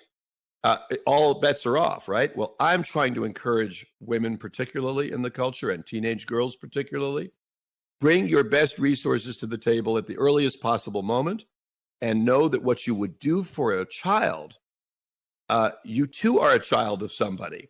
Do it for yourself. Bring all those resources. So, Sam, I know that's a super long download, but I just want to say I endorse the idea of never go to a secondary location, and I broaden it to say never participate in any bad guy's plan. There are enough exceptions that I still say, and I'm going to come back around to where you are, but I still say that the listening to intuition in the moment is going to be the most important thing. There can be a tiny detail that you don't even know, which is going to make it valuable for you. For example, a real woman interviewed in The Gift of Fear, who's now a dear friend of mine. She's in a car. She closes her car door and she immediately feels fear. She puts the car in gear to drive away. And somebody opens the car door on the other side and jumps in. And what she was reacting to was seeing a tiny image in the side view mirror on the passenger side of Levi's, of jeans, of denim, where it should have been some expanse. Somebody was standing that close to the mirror, right? Now, he got in the car and he said, drive, and she was already in gear, and she elected to continue driving. He had a gun, by the way. She elected to continue driving rather than try to get out, because on her side, cars were so close to her, moving at such speed, that it was her wish to continue driving. Now, ultimately, her story ends very well. She had a lot of options. She had the option to crash the car. She had a seatbelt on, and he didn't. She had the option to talk to him and suss out what was up. And ultimately, you could say, talked her way out of it. Now, is that the norm? No. And you would say statistically, but I hate statistics, but statistically, she'd have been wiser to do something else, whatever it may be. But she already had her seatbelt on, and she just didn't feel she could pull it off. Now, but here's where I want to say where I agree with you completely. Learn the universal code of violence. This is said slightly more to women rather than to men, but it applies to both. And that is, there is a universal code of violence. You know 90% of it, but if you learn the rest of it, which falls into the category of preparation, you enhance not only your chances of prevailing in a predation situation, but you'll actually be vastly less afraid. And please don't let us end without me talking about the fact that the destination here is much less unwarranted fear and much less paranoia. But here's what I want to say about preparation. There's a training style called Impact. I used to be on their board of directors. It's something I believe in very much for women and for men. And it's training with the instructors use padded assailants. And you really are attacked, and you really do strike with your full force. Something that men have done many times in their life, throughout their lives, in sports or in real fights, but most women have never done. Most women have never struck another person with their full force. and they have never resisted in the ways that you're taught to resist in impact training. So I don't know what city every listener is in, of course, but you look up impact and impact training and you find it somewhere. That's a very valuable form of training because it gives you the muscle memory of resisting. And physical resistance is something that most women believe will put them in greater risk. Now I want to talk about preparation. If you don't think about this, and if you think that denial is a strategy that will come to your rescue in the event of some dramatic situation, or if you send your kids off to college, particularly women, without reading The Gift of Fear and learning about things and taking impact training and doing other things that are valuable, it's a huge mistake. And here's why. A lot of people say to me, I don't even want to think about this topic. And my response is, do you imagine that not thinking about it is an effective resource in an emergency? Or do you imagine that not thinking about it is somehow a magic amulet that will make it less likely? And the reality is that, people say, I don't even want to think about my kid being sexually molested. Really? You don't even want to learn about the fact that sexual molestation is actually far more likely by a heterosexual man than by a homosexual man? You don't want to learn about the fact that sexual molestation is far more likely to happen by somebody you bring into the house, not by a stranger in some dark alley. You just don't want to know. Is that your answer to this? Well, if that's your answer to this, basically you're talking to the wrong guy, because I'm not going to participate in that illusion, which is that, you want to be the guy who is trying to swim in the ocean, but what you want to do is act like you're still sitting in your stateroom and this yacht has sunken. The point of being is that people who want to do that, and believe me, a lot do, they are the best victims in the world. They participate willingly and fully, and they make predators very, very happy. And since I use the word a lot, predator, let's go to nature.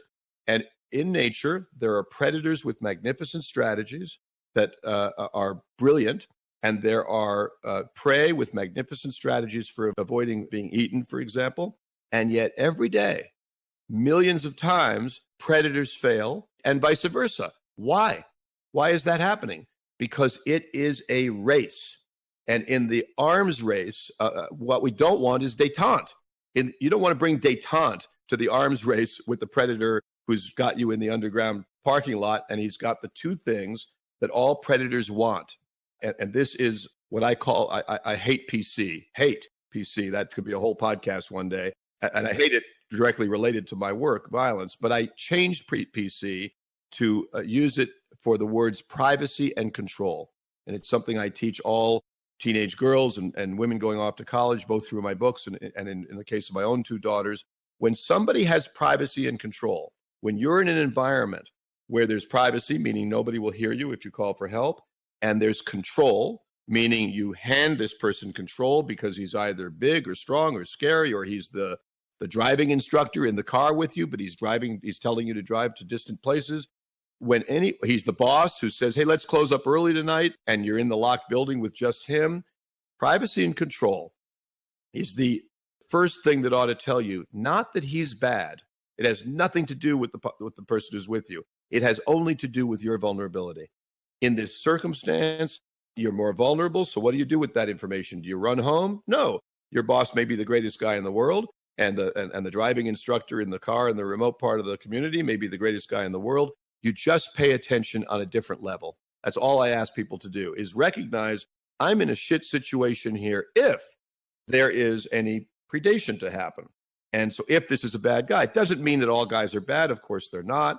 And it doesn't mean that you're in danger. Of course, you're not. 99% of the time, you're not.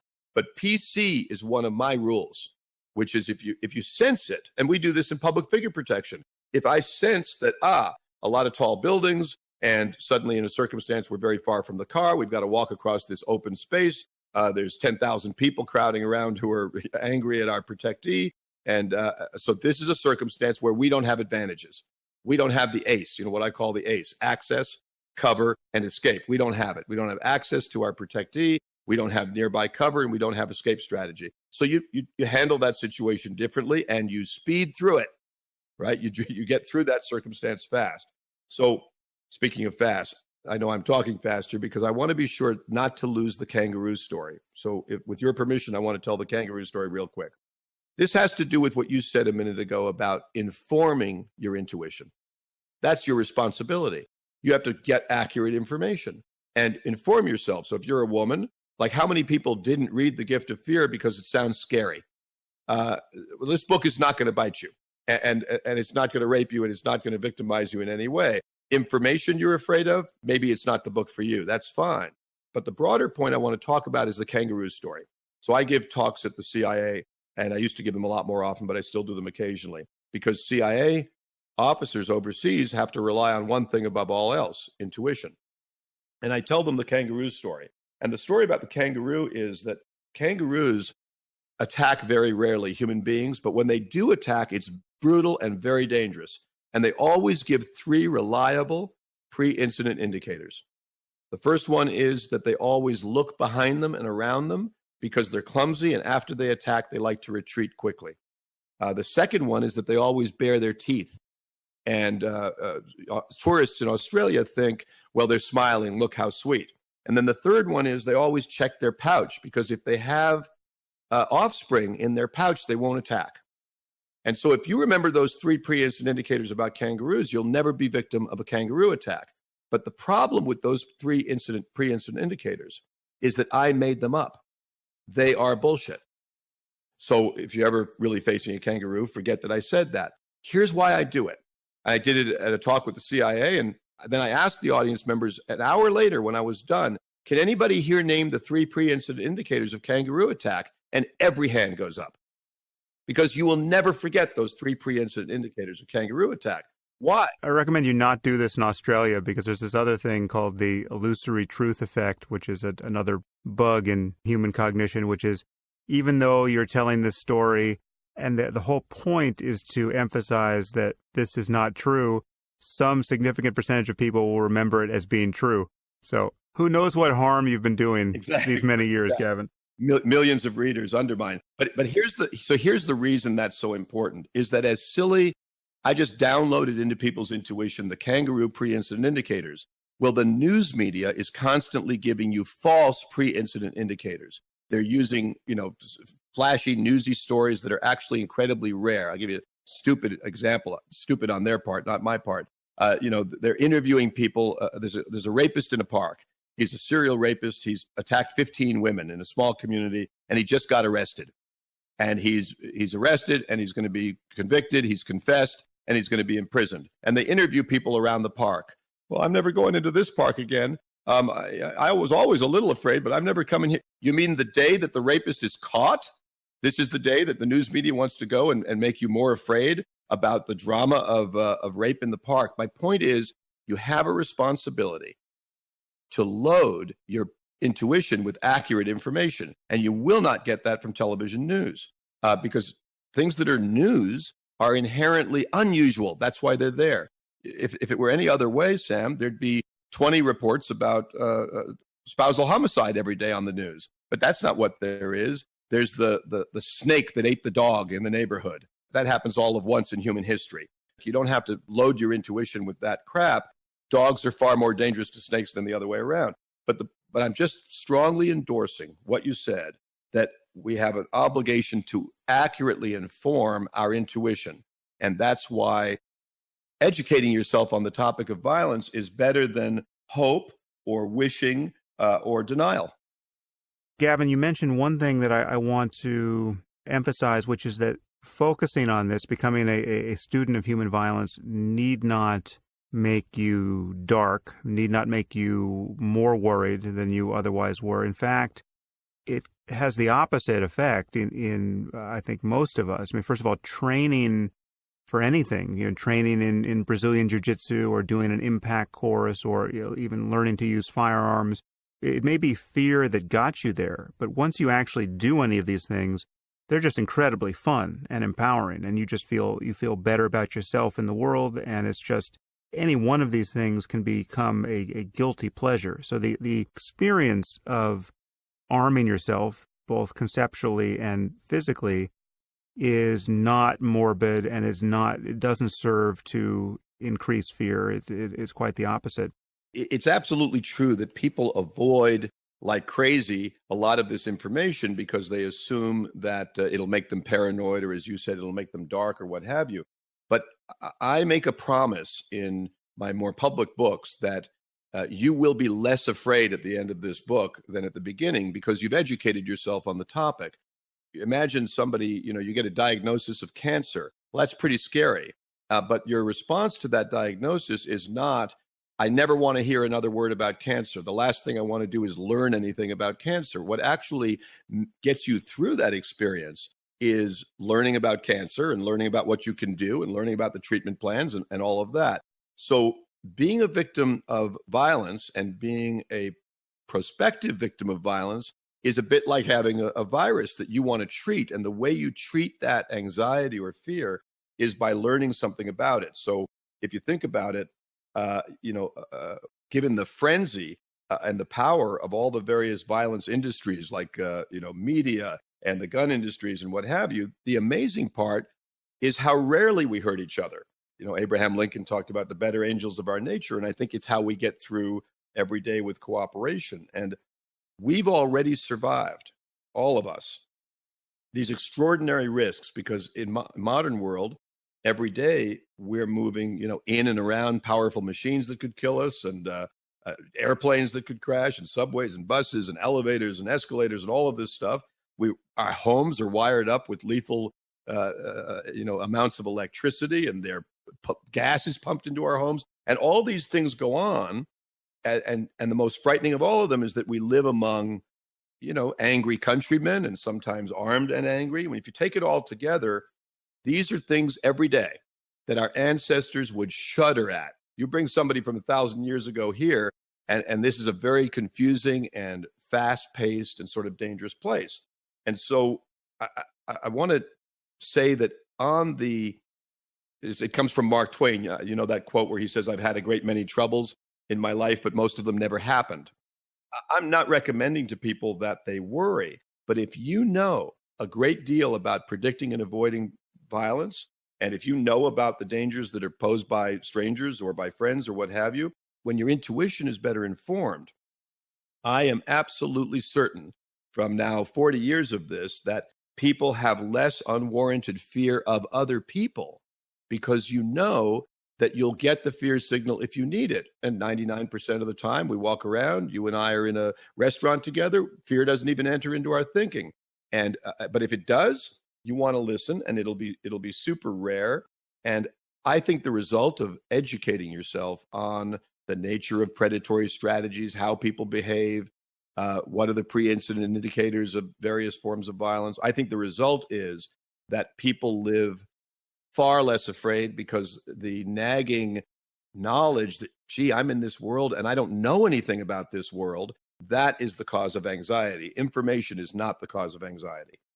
Yeah, well, so before we close, there are a few more topics I want to hit, and there's one that we haven't talked about. We've talked about the unique risk that women live under, but we haven't specifically talked about domestic violence. And you have a very provocative quote somewhere where you say, the first time a woman gets hit, she's a victim. The second time, she's a volunteer.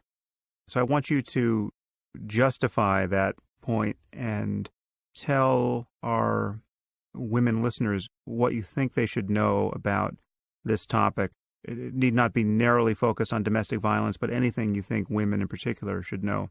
Probably the smartest thing for me to do when I reflect on that quote from Gift of Fear, the first time a woman is hit, she's a victim, and the second time she's a volunteer, probably the smartest thing for me to do is say, I never said that, because it is indeed controversial, and it does get often a reaction, I'm blaming the victim or what have you. And I want to answer this very quickly, because what people say is, gee, Gavin, you don't understand the syndrome of what a woman is going through in a domestic violence situation. In fact, I have a deep and personal understanding of the syndrome from my own childhood, and yet I never pass up an opportunity to tell women that staying is a choice. Staying is a choice. And for those who argue that it's not a choice, meaning that it's a syndrome that you're locked into, that you can't possibly change, then I ask the question, is it a choice when a woman finally does decide to leave? Or is there some syndrome to explain leaving? And I believe it's really critical for women to view staying as a choice, because that's the only way you can view getting out as a choice. And one more quick note, because I expect a controversial reaction to this quote all the time, is that if we dismiss a woman's participation as being beyond choice, then what about the man? Couldn't we point to his childhood and his insecurities and his shaky identity and his addiction, and his controlling ways, and say that's a syndrome too, and it's beyond his choice, and how could we blame him in that circumstance? Basically, every human behavior can be explained by what precedes it, but that does not excuse it, and we have to hold abusive men accountable for sure. But whoever we blame, and I'm going to quote you on this because you said earlier, staying in that environment, just not being there is the first order of safety, right? Don't be there.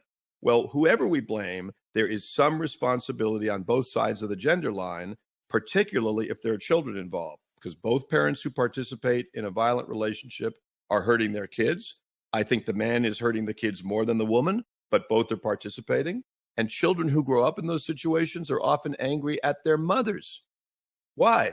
Because they stayed, because they didn't protect them and what have you. And so there's a woman, it's worth it. It's a quick story. A woman I interviewed, and she was a victim of domestic violence. I had helped her through a certain circumstance. Her husband was actually shot her, and she survived, and he was now in prison. And now her daughter, 19 years old, was also in a violent relationship, and she was talking to me about it. And she said, here's what I'm going to do. And I said to her, what's the difference between you 2 years ago and your daughter? You wouldn't do it for yourself 2 years ago, but you'll do it for your daughter now. And she says, well, my daughter has me. And I said, right, and you didn't have you, right? You were alone in that regard. You abandoned yourself. And so I'm ready for everybody who wants to say that the concept that the first time a woman is hit, she's a victim, and the second time she's a volunteer is an awful and politically incorrect concept, and blah, blah, blah, blah, blah. But I believe in it very strongly, that we need to teach people that you have options, and that you are responsible for your own safety. I'm not saying it's easy. I'm not saying that it is sometimes insurmountable. For example, as a kid, I never thought about leaving. No matter how much violence I experienced, it never even entered my thinking. And because I didn't know it was an option. And that's why I don't want to leave other people, including anybody listening to this, believing that it's not an option to leave, because as children learn from modeling. So as the mother accepts the blows, so likely might her daughter. And as the father delivers the blows, so likely might his son. And I've got a case with 3 generations in a row, father, son, and grandson, who all killed their wives. And all 3 men grew up observing the violence in their household among their parents. And I'll just close this download with a, and I hope it's a passionate download, because I mean it to be, that Helen Keller, who had another type of trap she was in, blind and deaf, and because being in a violent relationship can feel like a kind of trap, she said, although the world is full of suffering, it is also full of the overcoming of suffering. And so I want to encourage anybody. It's obvious. If you're in a relationship that includes violence and you ever believe that you're at risk of being killed, that's not the place to be. Right. And there's one practical detail here, which, again, many people are misled about, and you have a fairly strong position on. What is the utility, generally speaking, of a restraining order in a situation like this, where you're worried you're going to get killed by your spouse or the boyfriend who's stalking you? Or the estranged spouse or what have you. So restraining orders are a valuable instrument that make things much, much easier in these situations for the police, right? They make it much better for the police, no question about it. And if you're using a piece of paper to stop someone you think is using bullets, then you've got the wrong defense system, basically. And it is studied very, very clearly now, and written about a lot in my books, but also plenty of other research projects, that restraining orders are valid and valuable in cases where the men I'll choose men. Obviously, it could be men or women in any kind of gender relationship. But where the men are not committed to homicide and feel they have something to lose. Once committed to homicide or committed to not losing the wife, you will not leave me, then the restraining order is not the best response. And I'll tell you that lawyers and police and TV news people and counselors and psychologists and even some victims advocates, not many these days, recommend restraining orders wholesale. I have joked that it's a growth industry in America. We should put it on the New York Stock Exchange, but we should stop telling people that a piece of paper will automatically protect them, because when you apply it to a certain type of man, it does the opposite. It is enraging and provocative. And it's obvious to say it won't restrain a murderer, but there's controversy on the topic of how police use it, because a woman comes into the police department, she makes a complaint, and he says, oh, go ahead and fill out these papers. Have you got a restraining order? And she says, no, well, you got to get a restraining order. Well, the reality is that choice has caused many women to be killed who wouldn't have been. And when Gift of Fear came out, a prosecutor wrote me a letter. I knew him, and he wrote me this impassioned letter about how he found that the section on domestic violence was so helpful, but it broke his heart because he realized how many times as a prosecutor he had told people to get restraining orders. And so I want to just give you a quick stat. San Diego District Attorney's Office, they did a study of 179 stalking cases, and half of the victims who had gotten restraining orders felt that the cases were worsened by them. And so what does worsened mean? Well, worsened means an escalation of violence and risk. So they are right for some cases. I want to make that clear. But they are not right for every case. They're not a prescription. And the perfect analogy is given to us by medicine, which is obviously aspirin is a tremendous drug, very valuable for blood thinning. It'll fix your headache. It's absolutely fantastic. But for a few people, aspirin will kill you. So the question isn't, is aspirin a good or bad drug? The question is, which people is it good for? And which people is it bad for? And in spousal homicide cases, the number of cases, like I'll tell you a true one now, a woman named Shirley Lowry, she was waiting outside the courtroom for the restraining order hearing, and she was stabbed 19 times by her husband.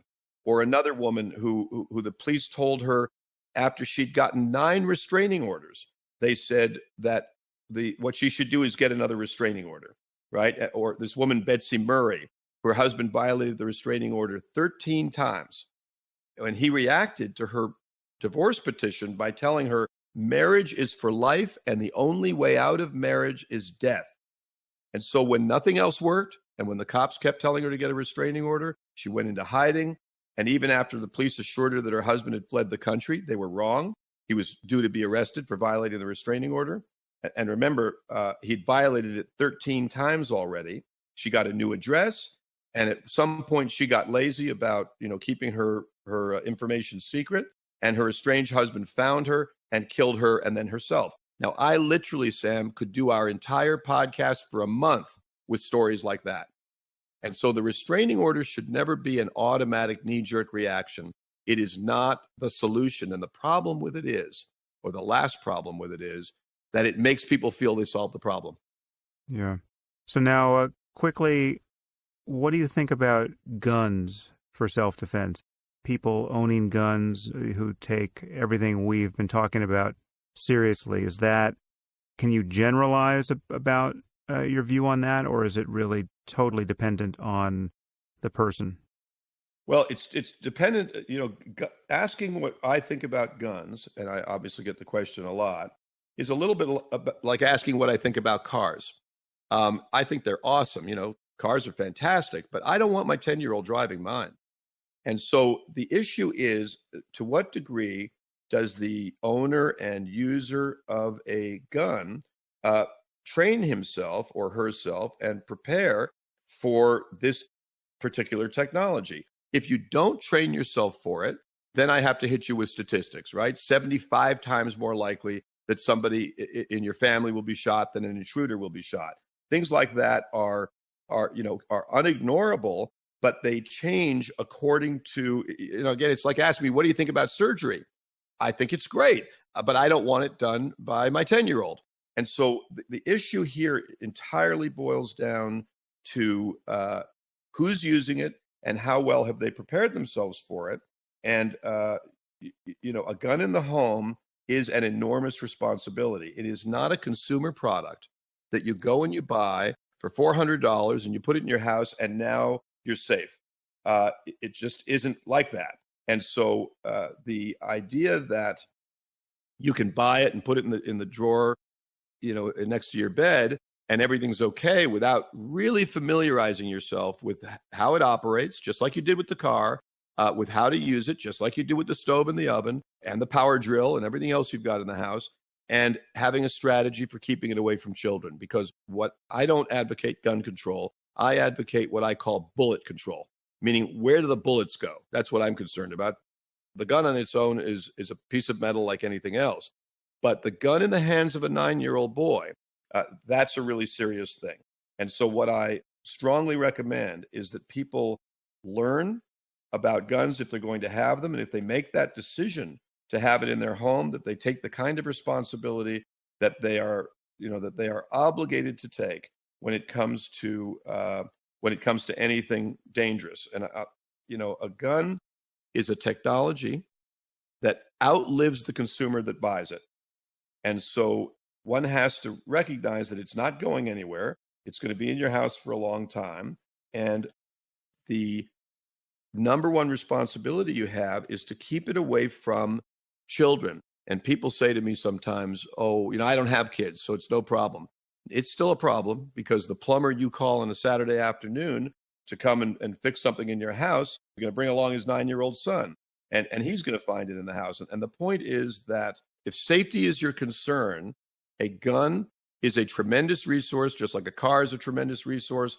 But a gun without education is like a scalpel without education. And I don't want anybody getting near me with a scalpel unless they've got a degree in surgery. And I think that's the most organized view I can give you of guns. One other point I would just echo there is that there are many gun owners even who are under the impression that you can't store a gun safely, which is to say locked up so that only you have access to it, and have that still be compatible with your getting it quickly in an emergency.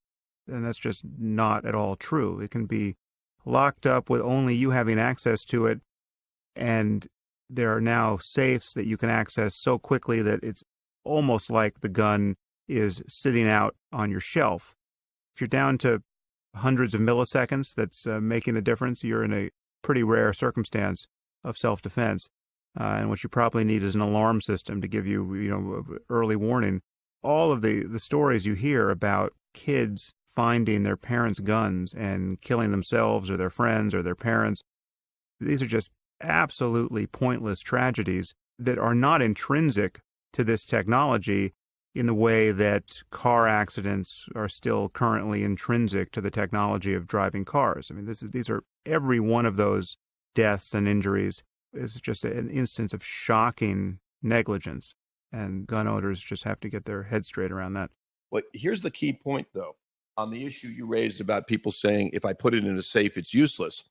I want you to operate something before you put your hand on a gun. There's a woman written about in Gift of Fear who got up in the middle of the night and thinking that she was reaching for her asthma medicine, picked the gun up from under the pillow and shot herself in the face. You do not want to go from being asleep to instantly driving an 18-wheeler at 70 miles an hour on the highway. So you actually want an instant to decide before you start firing rounds into the dark. And so this is a double safety element to a gun lock or a gun safe or any of the technologies that exist for securing weapons in the house. And that is that it gives you a moment to decide. You don't want the pilot waking up and hitting the first button he sees. You want the pilot to be awake and be ready. That's his job, but we can't be awake 24 hours. So locking the gun, securing the gun is an obligation that I believe, and in many states it is, criminally negligent if somebody gets hold of your gun and does harm. And the number of kids that are killed by guns, for example, in America last year, there were more people killed by toddlers than by terrorists.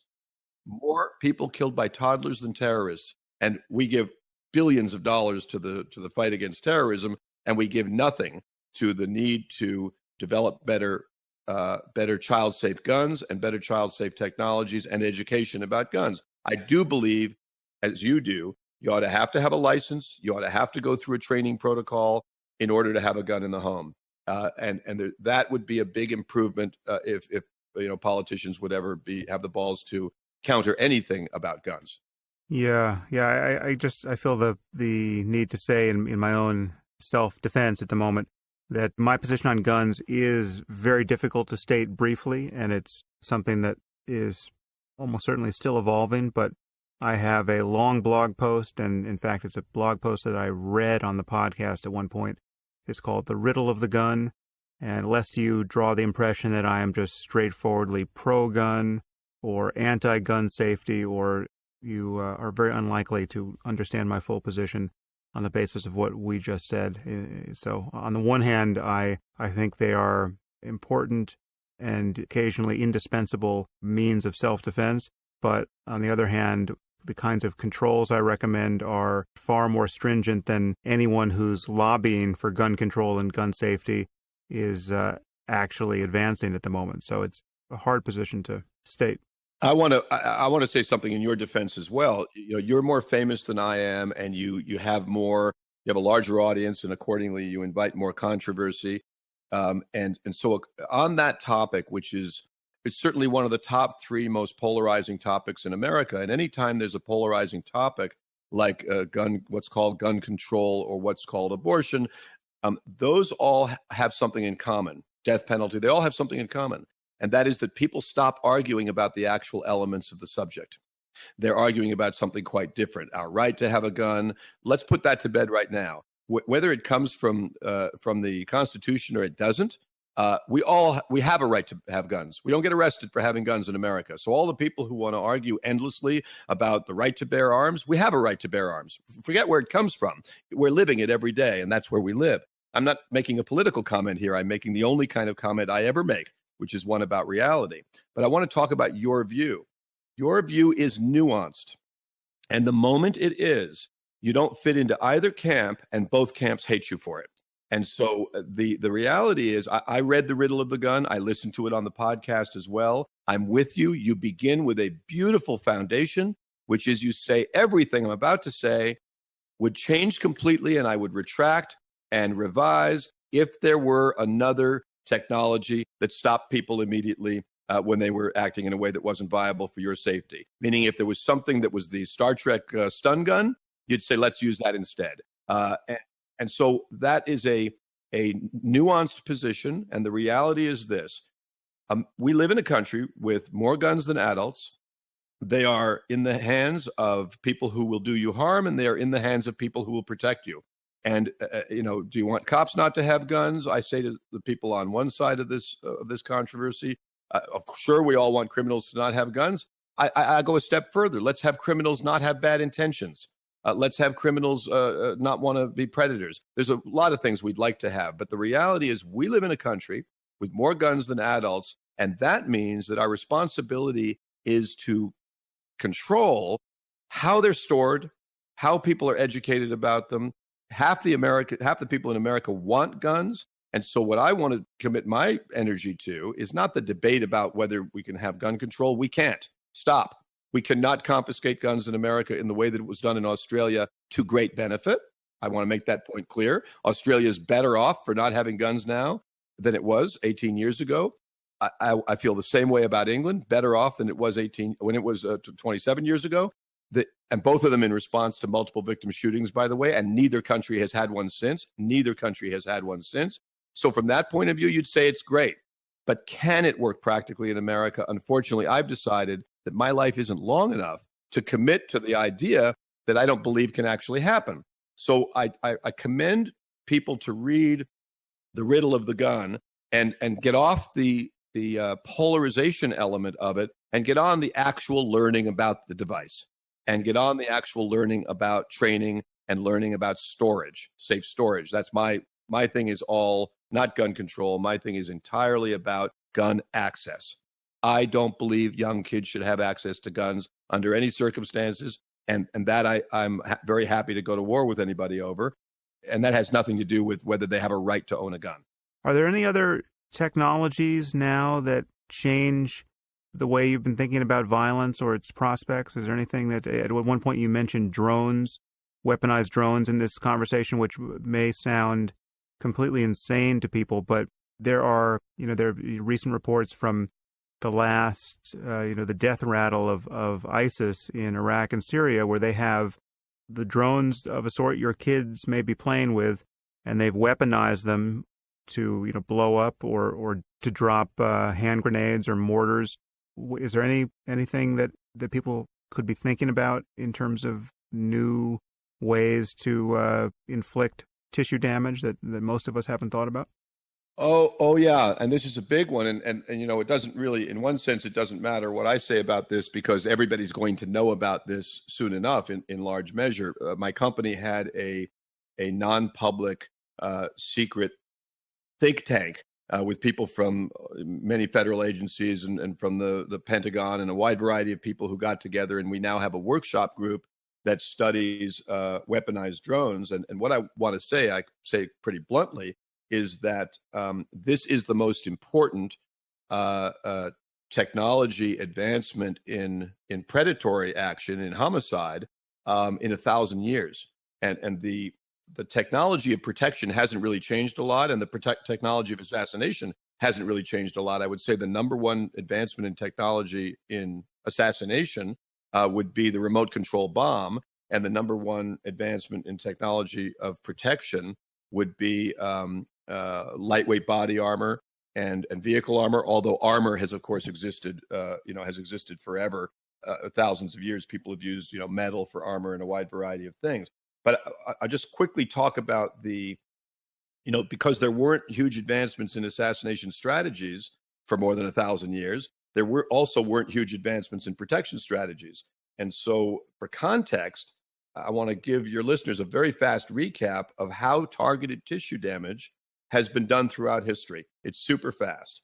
First was close quarters, body-to-body tissue damage, hitting people, striking them, choking them. Next came heavy items like stones and rocks and heavy branches. Then came the introduction of intelligent or purpose-built tools and weapons like knives and swords.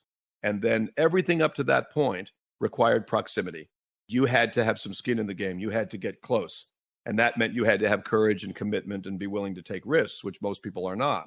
The next development changed that because the next development in the hierarchy of tissue damage was distance weapons, like arrows and spears, for example.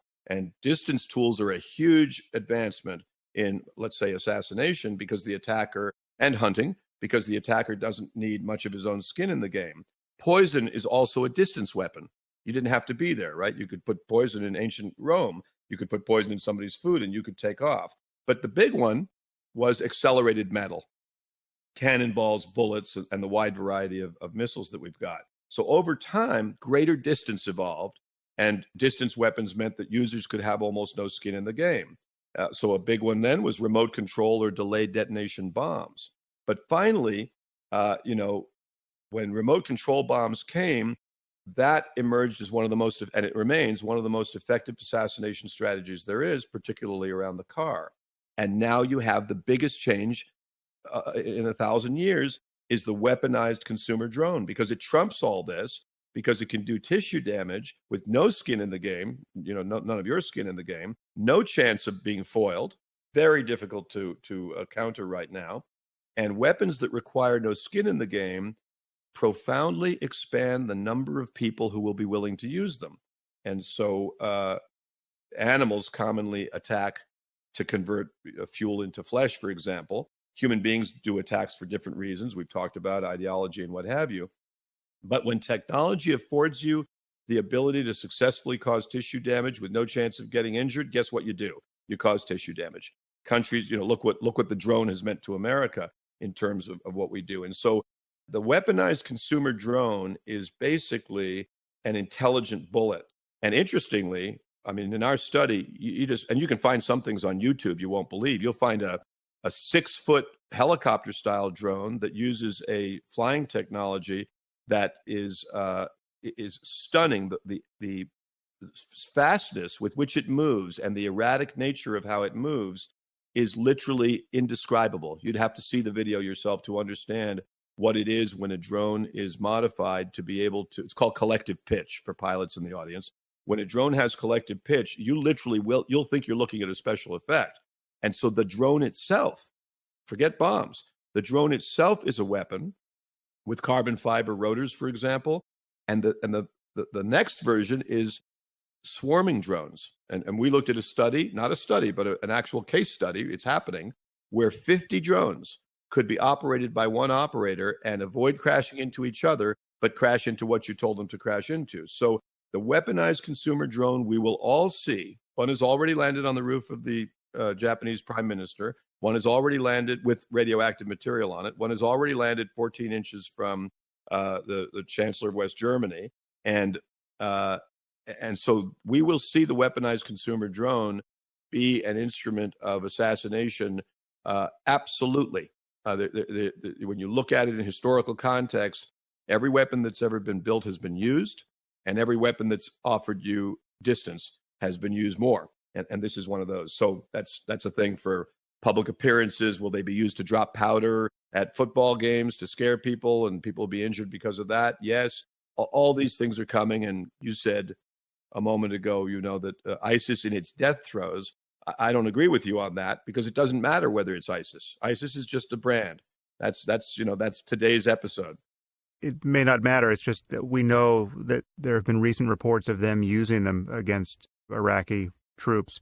Indeed, I understand. Gavin, I'm painfully aware of how generous you've been with your time, and if we can steal 10 more minutes, I feel remiss in not talking to you about assassination and the obsession with celebrities and stalking and fame and just what media has done to the very nature of becoming a public figure. Can I get the brief download from you on this? Because on your account, all of this started more or less with Frank Sinatra in 1942, and it just changed the nature of celebrity. But most of us are living in a world where it is a commonplace that a public figure is someone who people can get obsessed about, and he or she therefore inherits this new burden of having to worry about stalkers and the prospect of being assassinated. Well, indeed, I'm glad to talk about it. And I think in one sense, it doesn't affect most audience members because most audience members aren't public figures. However, assassination itself, when successful, deeply affects cultures and has throughout history. In fact, there are, if you think of Abraham Lincoln and John Kennedy and Robert Kennedy and Martin Luther King and on and on and on, and you think of every assassination that you can remember reading about in history, all of them combined took less than 30 minutes of human history, meaning they are very fast actions. And accordingly, the technologies for preventing them are very complicated. But there is a tragic symbiotic relationship between assassins and other terrorists and television news that has led to a glorification. And, assassins give great video, always visual, always dramatic. You can always get there in time, meaning the minicam crew can always get there in time to get something of interesting. And assassins will not sue you, no matter what you say about them, if you're a television news station. And they provide, and terrorists provide, the number one feature that news producers love, which is extendability, meaning it's going to keep going. There's going to be the pictures from the high school yearbook, and there's going to be the trial, and there's going to be the drama of waiting for the verdict, and then there's going to be that video of the attack again and again and again. And the problem is that video of the attack is a commercial for some people. It's an advertisement. As surely as Procter & Gamble ever pushed toothpaste, that approach to television that's used by news pushes public figure attack. And I found this guy in researching for one of my books, named a criminologist named Arthur MacDonald. And he wrote that the most dangerous criminals are the assassins of rulers. And the reason is of the impact it had on the rest of society. Like you think of the impact it had when John Lennon was killed, for example. But he suggested that newspapers and magazines, I'm quoting him now, and authors of books cease to publish the names of criminals. And if this isn't done voluntarily, let it be made a misdemeanor to do so, because this will lessen the hope for glory and renown and notoriety, which is the great incentive for such crimes. What's interesting about Arthur MacDonald's quote is that it's from 1911. So he would be disappointed to see where it's actually gone in the media age, that assassins end up with virtual, network reality shows. I don't think he'd be surprised. But the way we have glorified violence in that regard, and of course in movies as well, is part of this problem. And for public figures, every public figure, and you know a lot. I know a lot of people who are public figures for one reason or another, and every one of them will have the experience of somebody trying to have a relationship with them as friend or enemy that they don't want. Everybody will have unwanted pursuit. And the belief from television is that I know Dave Letterman. I know him well from television. And so he's just a familiar guy to me. And I can be angry at him or I can fall in love with him just like anybody else in my life because it's all so familiar to me. Television basically